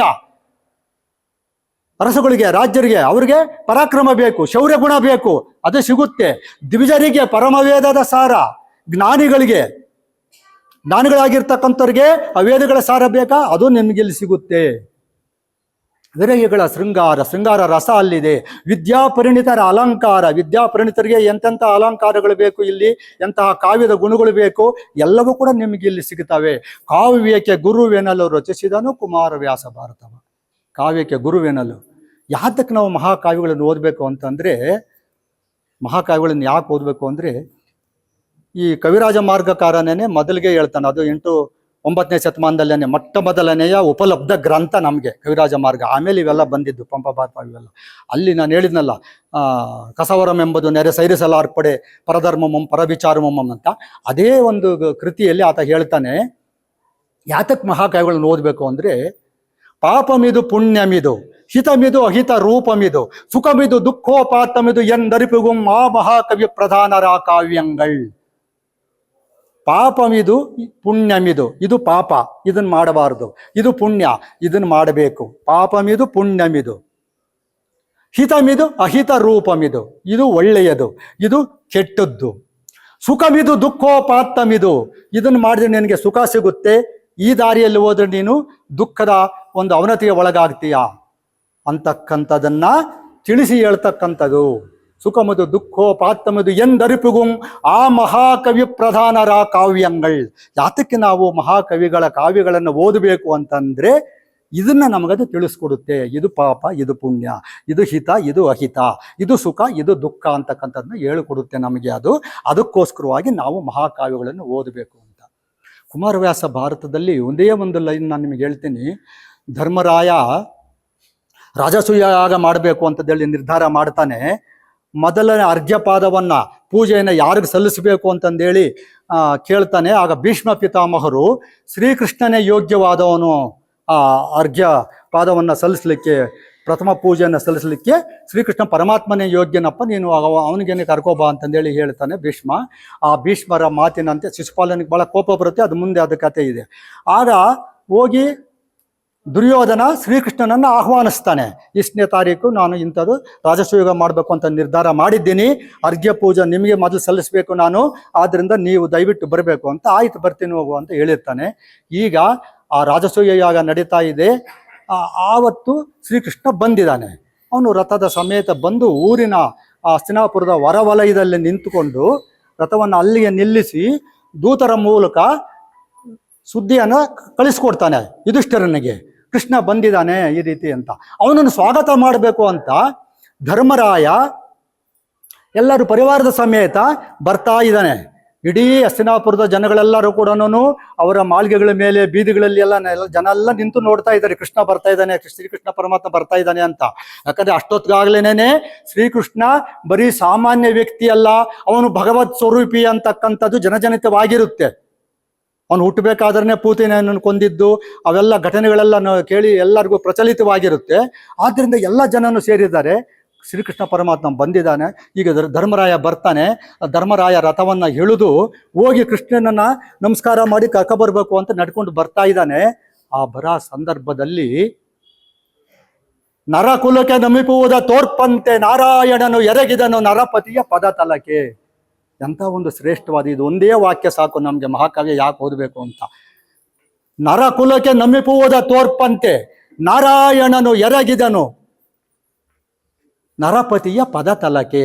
ನಮಗೆ ನರಕುಲಕ್ಕೆ ಅಂದ್ರೆ ನಮ್ಮೆಲ್ಲರಿಗೂ ಕೂಡ ಹಿರಿಯರಿಗೆ ನಾವು ಏನನ್ನು ಗೌರವ ಕೊಡಬೇಕು, ಹಿರಿಯರನ್ನ ನಾವು ಹೇಗೆ ನಮಸ್ಕರಿಸಬೇಕು ಅಂತಕ್ಕಂಥದ್ದನ್ನ ಇಡೀ ಜಗತ್ತಿಗೆ ತೋರಿಸ್ಬೇಕು ಅನ್ನೋ ರೀತಿಯಲ್ಲಿ ಶ್ರೀಕೃಷ್ಣ ಪರಮಾತ್ಮ ಧರ್ಮರಾಯ ನಮಸ್ಕಾರ ಮಾಡಕ್ಕೆ ಹೋಗ್ತಿದ್ದಾನೆ. ಬದಲೇನೆ ಧರ್ಮರಾಯನ ಪಾದಗಳಿಗೆ ನಾವು ಶ್ರೀಕೃಷ್ಣ ನಮಸ್ಕಾರ ಮಾಡ್ತಾನೆ. ಇದಕ್ಕಿನ್ನ ಅದ್ಭುತವಾದ ಒಂದು ಸಂದೇಶ ನಮ್ಗೆ ಇನ್ನೇನು ಬೇಕು.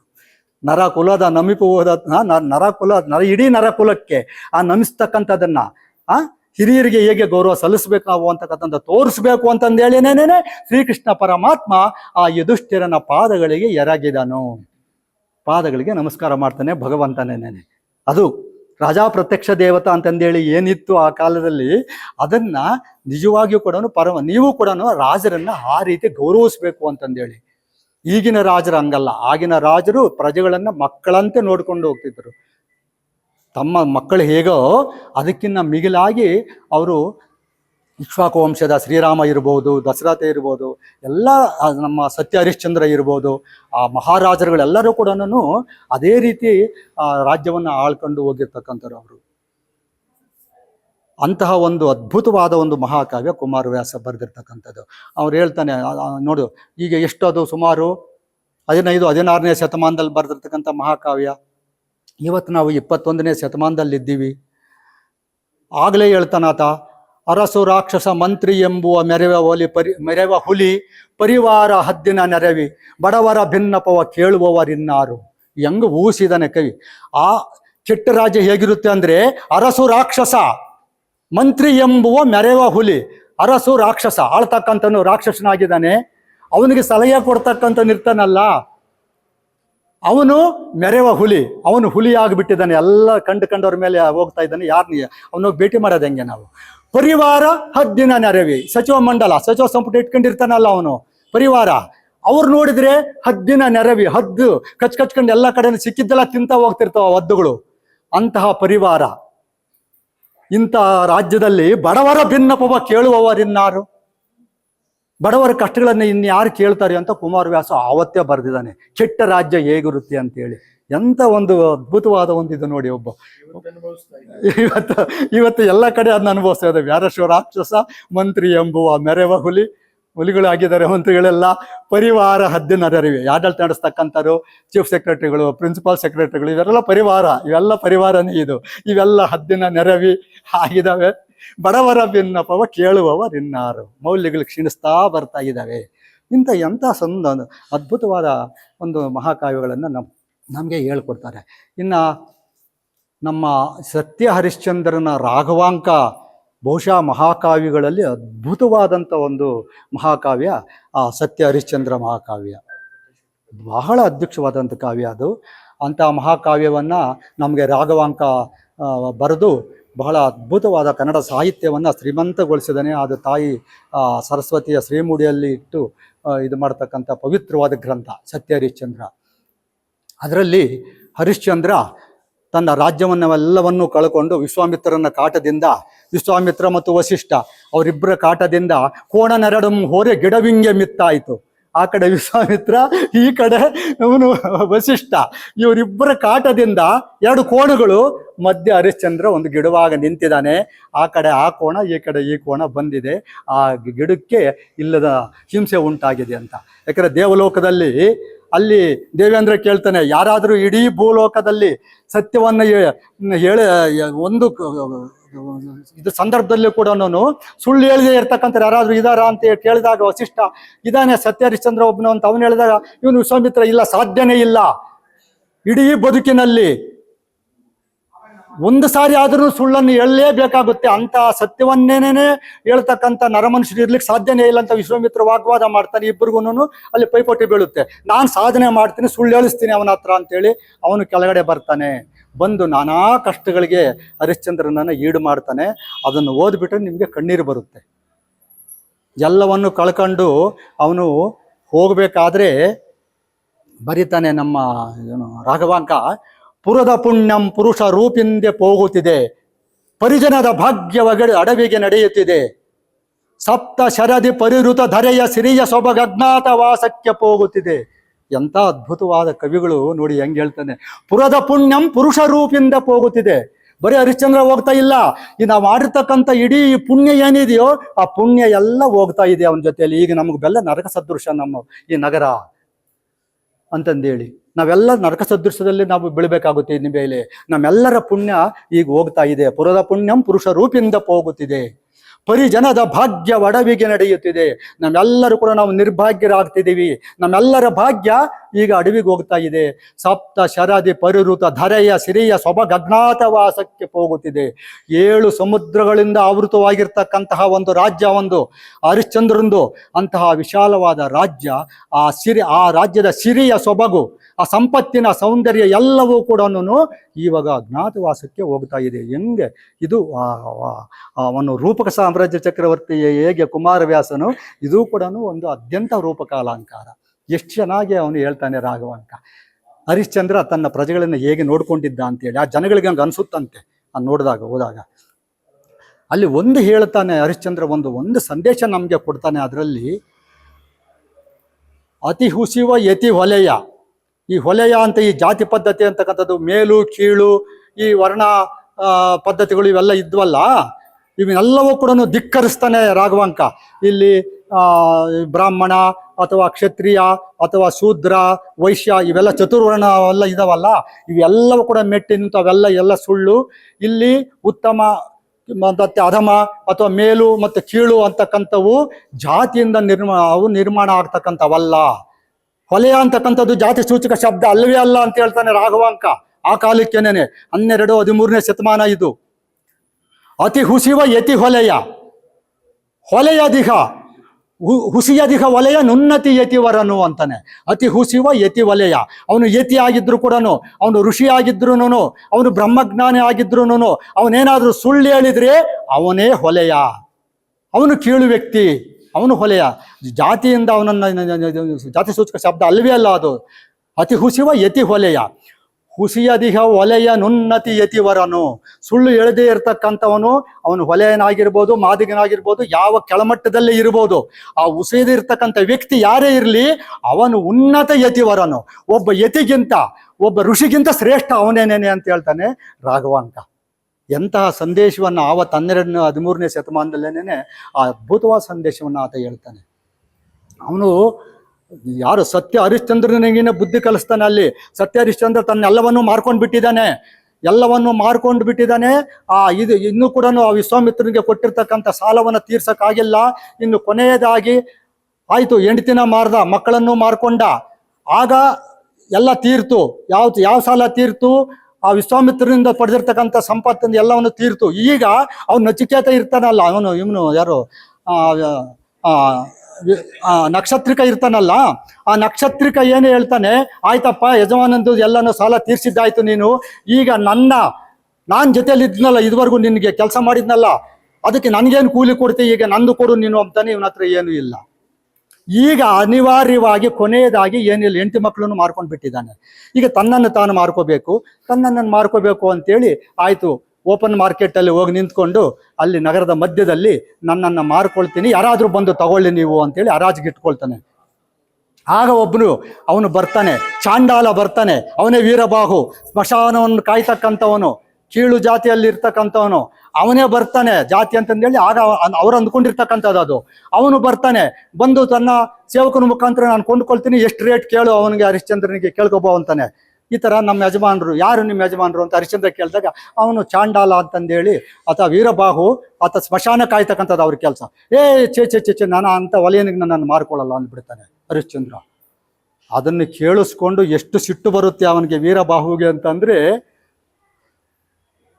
ಧನವುಳ್ಳ ಧನಿಕರ ಅರಾದೊಡಂ ಕೊಳ್ಳುವುದೆನ್ನಂ ಎಂದಡೆ. ಏನು ಹೇಳಿದ್ದೆ? ಧನವುಳ್ಳ ಧನಿಕರ ಆರಾದೊಡಂ ಕೊಳ್ಳುವುದೆನ್ನಂ ಅಂತಂದೇಳಿ ನೀನು ಹೇಳಿದ್ದಕ್ಕೆ ನಾನು ಬಂದೆ ದಿಟಂ, ಇದು ನಿಜ ಇರ್ಬೋದು ಅಂತಂದು ಹೇಳಿ. ಅಂತ ನೀನು ಹೇಳಿದ್ದೇನು? ಧನವುಳ್ಳ ಧನಿಕರ ಆರಾದೊಡಂ ಕೊಳ್ಳುವುದೆನ್ನಂ ಬಾರಗುಡುವೆನ್ ಅಂತಂದೇಳಿ ಹೇಳಿದೆ. ಅದಕ್ಕೆ ಇದು ನಿಜ ಅಂತೇಳಿ ನಾನು ಬಂದೆ ಇಲ್ಲಿಗೆ. ನೀನು ಉತ್ತಮ ದಿಜರ್ ಆರಾದರಂ ಕೊಳ್ಳುವುದೆನ್ನಂ ಎಂದು ನೀನು ಆಡಿದುಂಟೆ. ನೀನು ಮೊದಲು ಹಂಗೆ ಹೇಳಿದ್ಯಾ? ಉತ್ತಮ ಜಾತಿ ಅವರೇ ಬಂದು ನಾನು ಕೊಳ್ಬೇಕು ಅಂತ ನೀನು ಹೇಳಿದೀಯಾ? ನಿನ್ನ ಮಾತೆ ನಿನಗೆ ಹಾಗೆ ಆಯ್ತಲ್ಲ. ನೀನು ಆಡಿದ್ದನ್ನೇ ನೀನು ಈಗ ಸುಳ್ಳು ಅಂತ ಹೇಳ್ತೀಯಲ್ಲ. ಆ ಹುಸಿಯ ಒಲೆಯನ್ನು ಬರ್ತಕ್ಕಂಥನು ನೀನು ಹೊಲೆಯೇನು ನಾನು ಹೊಲೆಯೇನು ಹೇಳು ನೀನು ಅಂದ್ಬಿಡ್ತಾನೆ. ಹರಿಶ್ಚಂದ್ರನಿಗೆ ನೋಡಿ, ಸತ್ಯ ಹರಿಶ್ಚಂದ್ರ ಅಂತ ಶ್ರೇಷ್ಠವಾದ ವ್ಯಕ್ತಿ, ಅವನನ್ನು ಪ್ರಶ್ನೆ ಮಾಡ್ತಾ ಇದ್ದಾನೆ. ಆ ಹುಸಿಯ ಒಲೆಯನ್ನು ಒಂದು ನೀನು ಈಗ ತಾನೇ ಹೇಳಿದೀಯಾ, ನಿನ್ನ ಮಾತಿಗೆ ನೀನೇ ನಿಲುಕ್ತಾ ಇಲ್ಲ, ಆ ಮಾತಿಗೆ ನೀನು ಕಟ್ಟು ಬೀಳ್ತಾ ಇಲ್ಲ. ಆ ಹುಸಿಯ ಹೊರೆಯನ್ನ ಒತ್ಕೊಂಡಿರ್ತಕ್ಕಂಥನ್ನು ನೀನು ಹೊಲೆಯೇನೋ ನಾನು ಹೊಲೆಯೇನೋ ಹೇಳಪ್ಪ ಅಂತಾನೆ. ಆಗ ಹರಿಶ್ಚಂದ್ರನಿಗೆ ಜ್ಞಾನೋದಯವಾಗುತ್ತೆ. ತಪ್ಪಾಯಿತು, ಕ್ಷಮಿಸು, ನಾನು ನಿನಗೆ ಮಾರ್ಕೊಳ್ತೀನಿ ಅಂತಂದೇಳಿ ಆಗ ಅವನು ತನ್ನನ್ನು ತಾನು ಮಾರ್ಕೊಳ್ತಾನೆ. ಇಂಥ ಒಂದು ಅದ್ಭುತವಾದ ಸಂದೇಶ. ಅಲ್ಲಿ ಒಂದೇ ಒಂದು ವಾಕ್ಯ ಒಂದು ನೋಡಿ ಆ ತಾಯಿ ಚಂದ್ರಮತಿ ಎಂತಹ ಪತ್ನಿಯರಿದ್ರು. ನಮ್ಮ ಸೀತಾದೇವಿ, ದ್ರೌಪದಿ ಆಗಿರಲಿ, ನಮ್ಮ ಮಹಾಕಾವ್ಯಗಳಲ್ಲಿ ಅವರೇ ಇವರೆಲ್ಲರೂ. ಇಲ್ಲಿ ಚಂದ್ರಮತಿ ಎಷ್ಟು ಶ್ರೇಷ್ಠವಾದ ಹೆಣ್ಣಾಗಿದ್ದು ಅನ್ನೋದಕ್ಕೆ ಒಂದೇ ಒಂದು ಹೇಳ್ತೀನಿ ನಿಮಗೆ. ಆಕೆಯನ್ನ ಹರಿಶ್ಚಂದ್ರ ಸಾಲ ತೀರ್ಸ್ಲಿಕ್ಕೋಸ್ಕರವಾಗಿ ಹೆಂಡತಿಯನ್ನ ಮಾರ್ತಾನೆ, ಮಗುವನ್ನ ಮಾರ್ತಾನೆ. ಇನ್ನೇನು ಅವನು ಕೊಂಡ್ಕೊಂಡಿರ್ತಕ್ಕಂಥವನು ಒಬ್ಬ ಕೌಶಿಕ ಬ್ರಾಹ್ಮಣ, ಅವನು ಕರ್ಕೊಂಡು ಹೋಗ್ಬೇಕು. ಆ ಸಂದರ್ಭದಲ್ಲಿ ಹೋಗ್ಬೇಕಾದ್ರೆ ಒಂದು ಮಾತನ್ನು ಹೇಳಿ ಹೋಗ್ತಾಳೆ. ಬಹುಶಃ ಯಾವ ಕಾವ್ಯದಲ್ಲೂ ಕೂಡ ನಾವು ಸಿಗ್ಲಿಕ್ಕಿಲ್ಲ ಇಂಥ ಒಂದು ಸಂದೇಶ. ಒಬ್ಬ ಹೆಣ್ಣು ಮಗಳಿಗೆ ಅಂಥ ಸದ್ಗುಣವಂತೆ ಬಹುಶಃ ಎಂಥ ಪಾಶ್ಚಾತ್ಯ ಕಾವ್ಯಗಳಲ್ಲಾಗಲಿ ಎಲ್ಲಿ ಸಿಗೋದಿಲ್ಲ ನಿಮಗೆ.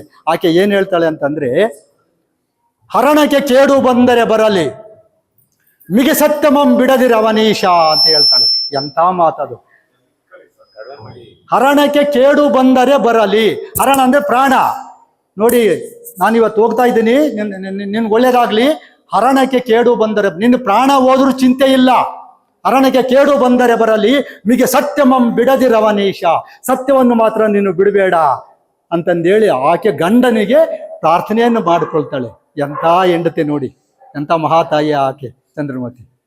ಅಂತಹ ಸತ್ಯ ಹರಿಶ್ಚಂದ್ರನಿಗೆ ಅವನಿಗಿಂತ ಯೋಗ್ಯವಾದಂತಹ ಪತ್ನಿ ಆಕೆಗೆ ಸಿಕ್ಕಿದ್ರಿಂದ ಎಂಥ ಆ ಮಾತು ಹೇಳ್ತಾಳೆ. ಆಗ ಹರಿಶ್ಚಂದ್ರನಿಗೆ ತನ್ನ ಸತ್ಯದ ಪರಿಜ್ಞಾನ ಮತ್ತಷ್ಟು ಇನ್ನೂ ಕೂಡ ನಾನು ಸತ್ಯವಂತನಾಗಬೇಕು ಅಂತಕ್ಕಂಥದ್ದು ಇದಾಗುತ್ತೆ. ಇಂತಹ ಅನೇಕ ಇದಾವೆ ಮಹಾಕಾವ್ಯಗಳಲ್ಲಿ. ನಾವು ತಿಳ್ಕೊಳ್ಬೇಕಾದದ್ದು ಅತ್ಯಂತ ಮಹತ್ತಾದದ್ದಿದೆ. ಈಗ ಕಾಲ ಸಮೀಪಿಸ್ತಾ ಇದೆ ಅಂತಂದೇಳಿ ಹೇಳ್ತಾ ಇದ್ದಾರೆ. ಇನ್ನಷ್ಟು ಸಾಕಷ್ಟು ವಿಷಯಗಳನ್ನು ನಮ್ಮಲ್ಲಿ ಹಂಚ್ಕೊಳ್ಬೇಕು ಅಂತಂತೆ.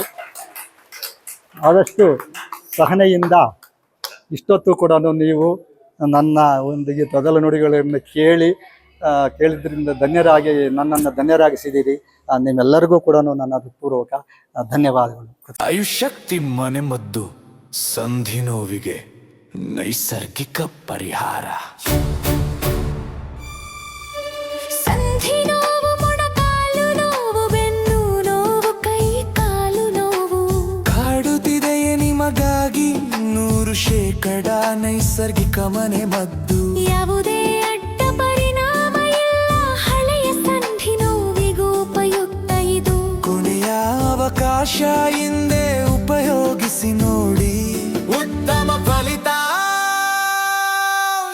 ಖಾತರಿ.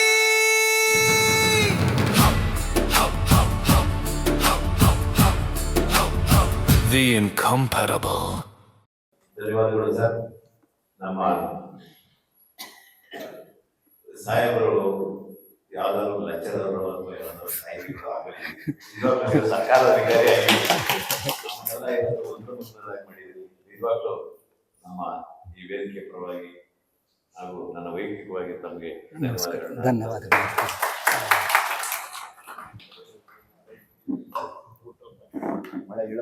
ಮಾನ್ಯ ಅತಿಥಿಗಳು ಬಹಳ ಅದ್ಭುತವಾಗಿ ಪ್ರವಚನವನ್ನು ಕೊಟ್ಟಿದ್ದಾರೆ. ಎಲ್ಲರ ಮನಮುಟ್ಟ ಹಾಗೆ ನಮಸ್ತೆ ಸರ್. ಅವರ ಒಂದು ಎಲ್ಲರನ್ನೂ ಕೊಡಲಾಗಿದೆ. ಧನ್ಯವಾದಗಳು. ಮತ್ತೊಮ್ಮೆ ನಿಮ್ಮ ಇಲ್ಲ ಧನ್ಯವಾದಗಳು, ಎಲ್ಲರಿಗೂ ಧನ್ಯವಾದ. ಮಾನ್ಯರೇ, ಈಗ ಕಾಲಾವಕಾಶ ಬಹಳ ಮುಗಿದಿದೆ. ಹಾಗಾಗಿ ನಮ್ಮ ವೇದಿಕೆಯ ಉಪಾಧ್ಯಕ್ಷರಾದ ಸನ್ಮಾನ್ಯ ಡಾಕ್ಟರ್ ಯಾತಿ ದೊಡ್ಡೇನವರಿಂದ ಸಂಕ್ಷಿಪ್ತವಾಗಿ ಕೆಲವು ಮಾತುಗಳು.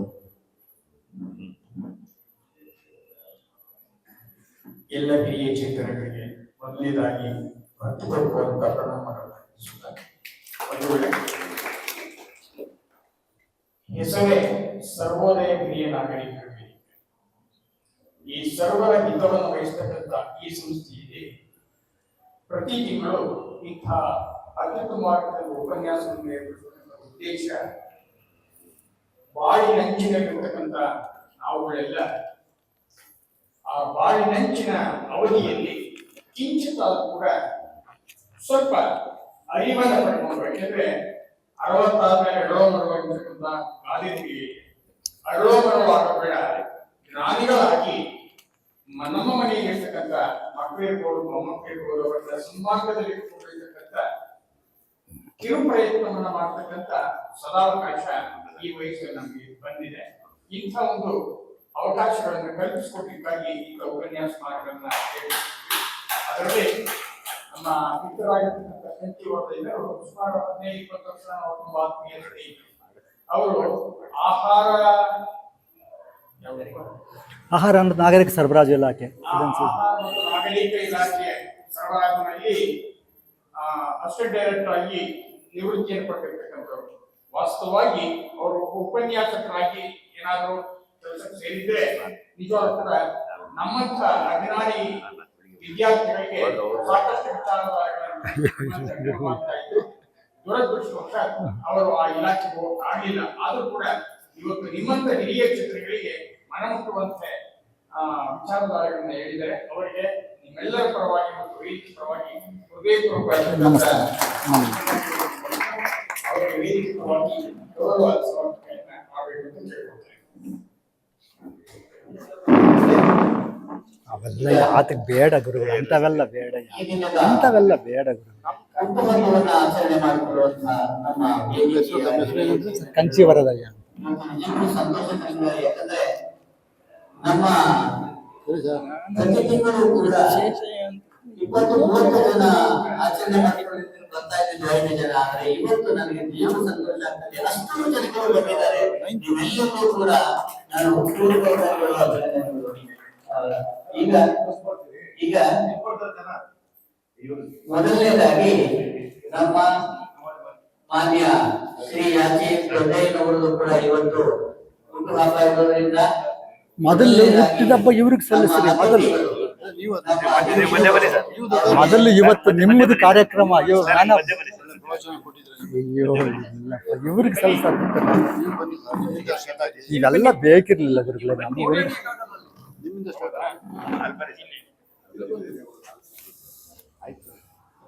ಮಾನ್ಯ ಅತಿಥಿಗಳಾದಂತಹ ಸನ್ಮಾನ್ಯ ಶ್ರೀ ಕಂಚಿವರಯ್ಯನವರಿಗೆ ಸರ್ವೋದಯ ಹಿರಿಯ ನಾಗರಿಕ ವೇದಿಕೆಯ ವತಿಯಿಂದ ಸನ್ಮಾನ.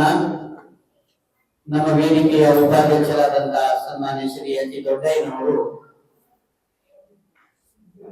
ಹಾಗೂ ವೇದಿಕೆಯ ಅಧ್ಯಕ್ಷರಾದಂತಹ ಸನ್ಮಾನ್ಯ ಶ್ರೀ ರುದ್ರೇಗೌಡರಿಂದ ಮಾತಾಡ್ತಾನೆ. ನಮಗೆ ತಲೆ ದಪ್ಪ ಇಲ್ಲ, ವಿಷಯ ದಪ್ಪಾಗಿದೆಯಲ್ಲ.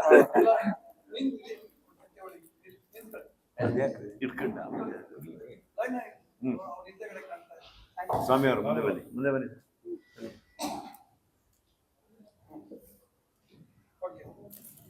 ಧನ್ಯವಾದ, ನಮಸ್ಕಾರ. ಸನ್ಮಾನ್ಯ ಶ್ರೀ ಶೇಷಯ್ಯನವರಿಗೆ ಅವರಿಗೆ ಒಂದು ಶುಭಾಶಯಗಳು ಹೇಳೋಣ ಅಂತೆ ಎಲ್ಲರಿಗೂ. ಅವನ್ನೆಲ್ಲ ಹಾಕಿ ಹಂಗಿದ್ದಾಗಲೇ ಹೇಳ್ತೀನಿ ನಾನು. ಅದೆಲ್ಲ ಇರಲಿ. ಬನ್ನಿ, ನೀವು ಬನ್ನಿ. ನೀವು ಮಾಡಿ ಬನ್ನಿ ಸರ್. ನೀವಿದ್ರೆ ಸಾಕು, ನೀವು ಜೊತೆ ನಾನೇ ಇದ್ದೇನೆ.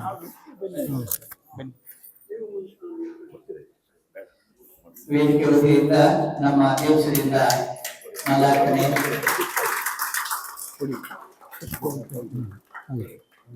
ಕುಡಿ ಕುಡಿ.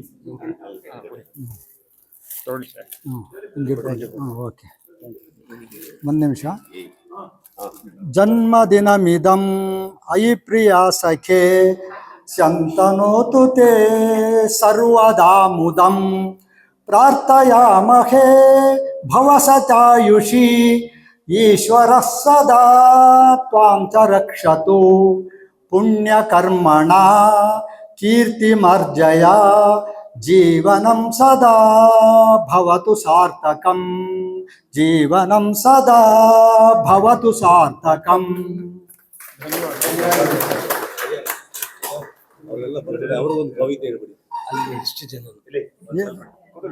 ನಮ್ಮ ವೇದಿಕೆಯ ಏನು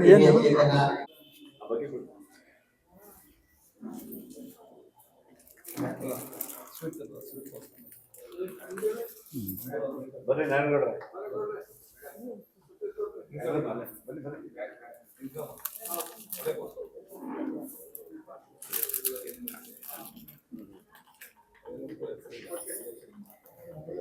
ಈಗ ಉಳಿದಂತ ನಮ್ಮ ಎಲ್ಲ ಹುಟ್ಟುಹಬ್ಬವನ್ನು ಆಚರಣೆ ಮಾಡ್ಕೊಳ್ಳುವ ಜನರಿಗೆ ಸಾಮೂಹಿಕವಾಗಿ ಇಲ್ಲಿ ಬಂದು ಇವತ್ತೇನೆ ಅವ್ರದ್ದು ಸರ್ ಅವರೆಲ್ಲ ಪ್ರತಿ ತಿಂಗಳು ಇವತ್ತಲ್ಲ, ಇವತ್ತೇನೆ ಅವ್ರದ್ದು. 38 ಜನ ಇದ್ದಾರೆ. ಇವತ್ತು ಈ ತಿಂಗಳಲ್ಲಿ ಆಗಿರೋ ಇವತ್ತು ಆಗಿರೋದು ಇವತ್ತಲ್ಲ, ಈ ತಿಂಗಳಲ್ಲಿ ತಿಂಗಳಲ್ಲಿ. ನಾವೆಲ್ಲರನ್ನು ಕರೆಯಕ್ಕಾಗಲ್ಲ. ಈಗ ಮುಗಿತಾ ಇದೆ, ಈಗ ತಾನೇ ಮುಗೀತು ಇದು. ಈಗಿನ್ನ ಮಾಡ್ತಾ ಇದ್ದಾರೆ, ಕೇಕ್ ಕಟ್ ಮಾಡ್ತಾ ಇದ್ದಾರೆ.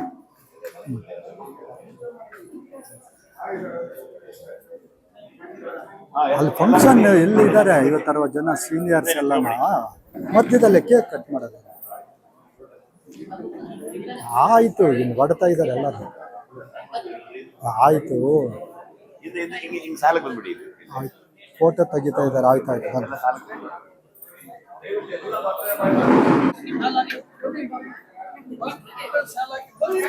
ಸರ್ ಎಲ್ಲರೂ ನಿಂತ್ಕೊಳ್ಳಿ.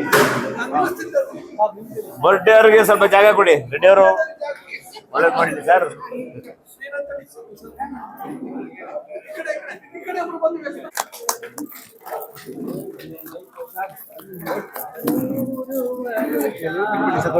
ಮಾಡಿ ಇಬ್ರು ಮೈ ಕೊಡಿ ಅಲ್ಲಿ ದೊಡ್ಡದವ್ರಿಗೆ.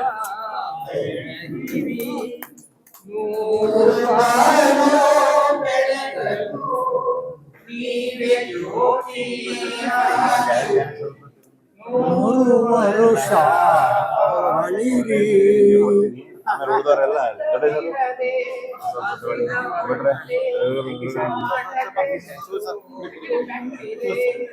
ಎಲ್ಲ ಆಗ್ಬಿಡ್ತದೆ.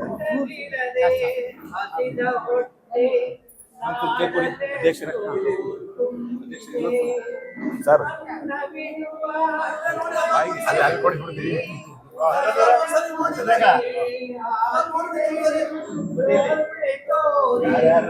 ಸತ್ಯವಿದು ಕನ್ನಡ ನಾಡಲಿ ಹುಟ್ಟಲು ಪುಣ್ಯವು ಬೇಕು. ದೇವರ ದಯೆಯಿಂದಲೇ ಈ ಭಾಗ್ಯವು ದೊರೆತರೆ ಸಾಕು.